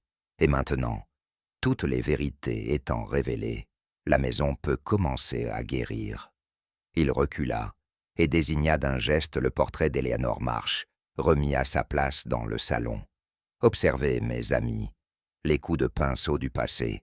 Ce tableau, créé par Madame Melrose, capture à la fois la tendresse et la tristesse, tout comme notre histoire a capturé la fragilité et la résilience humaine. Il nous rappelle que l'amour, même mêlée d'erreurs, perdure. Sœur Alaric, les mains légèrement tremblantes, tendit la main vers Violette. Quel que soit le passé, quelles que soient les erreurs commises, je suis reconnaissant que la vérité soit connue. Mon amour pour toi reste inchangé, mon enfant. Violette hocha la tête, les larmes aux yeux. Et je comprends maintenant. Le passé est irréversible, mais nous pouvons aller de l'avant. Poirot se tourna vers le reste de la maisonnée. La justice, Hastings, ne consiste pas toujours à punir le coupable. C'est la reconnaissance de la vérité, la révélation des motivations humaines et le rétablissement de l'ordre. Clara Lytton devra faire face à la justice, certes, mais son honnêteté et ses aveux joueront en sa faveur. La maisonnée pourra enfin respirer, libérer des secrets qui ont longtemps obscurci ses murs. L'inspecteur Lestrade, qui observait silencieusement, hocha la tête. « Je recommande la clémence, monsieur Poirot. Votre travail, comme toujours, apporte de la clarté là où d'autres ne voient que confusion. » Poirot sourit faiblement, joignant les mains avec un soin méticuleux. « Merci, inspecteur, mais la clarté n'est pas seulement la mienne. Elle repose sur une observation attentive, un raisonnement patient et une compréhension de la nature humaine. » Il marqua une pause, laissant les mots se poser. « Et maintenant, la maison peut prendre un nouveau départ. La bougie qui brûlait depuis trop longtemps s'est éteinte, et avec elle, les ombres qui accompagnaient la peur et le secret. Souvenez-vous de ceci, mes amis. La vérité, même si elle est parfois douloureuse, apporte liberté et compréhension. » Violette et Sir Alaric échangèrent un regard discret, la compréhension passant entre eux sans un mot. Clara, escortée avec douceur par Lestrade, semblait soulagée malgré son sort, enfin libérée par la confession. Éléanor March, rétablie dans sa juste place dans l'histoire, demeurait un symbole du passé reconnu, non oublié. Poirot se redressa et prit une profonde inspiration. « Hastings, il est temps de partir. Les petites cellules grises ont accompli leur devoir et l'ordre est rétabli. » Je le suivis jusqu'à la porte d'entrée, contemplant le manoir Prescott, désormais baigné par la douce lumière du soleil de fin d'après-midi. La maison, bien que marquée par la tragédie, offrait un nouvel équilibre, la promesse fragile mais certaine que la vie continuerait, illuminée par la clarté de la vérité. Alors que nous descendions l'allée vers la voiture qui nous attendait, Poirot parla doucement. « Hastings, le cœur humain est à la fois fragile et résilient. Il se trompe, il craint, il aime, mais en prêtant attention aux signes subtils, aux murmures de la conscience et de l'hésitation, nous pouvons guider même les chemins les plus sombres vers la compréhension. » J'ai hoché la tête, repensant à l'épreuve dont nous avions été témoins. « Tu trouves toujours le chemin, Poirot. » Il sourit, les yeux pétillants d'une satisfaction silencieuse. « Ah, mon ami, ce n'est pas moi qui trouve la voie, c'est l'observation, la raison et, surtout, l'attention à l'âme humaine. Maintenant, retournons au monde extérieur, laissant le manoir Prescott à sa guérison. » La voiture roula dans le chemin, laissant derrière elle la maison où les ombres s'attardaient depuis des années. La pluie avait cessé, l'air était frais, et les jardins brillaient comme s'ils avaient été lavés à nouveau. Et à cet instant, je compris que même au cœur du chagrin, la vérité et la justice qui en découle apportent une paix qu'aucune dissimulation ne saurait jamais apporter. La voix de Poirot, douce mais pleine d'autorité, s'éleva du siège voisin. « Hastings, souviens-toi toujours de ceci. Une bougie peut brûler trop longtemps, mais une fois éteinte, elle laisse de la lumière dans son sillage. Et avec cela, le cas de l'affaire de la bougie qui a brûlé trop longtemps, parvenu à sa conclusion finale et sereine.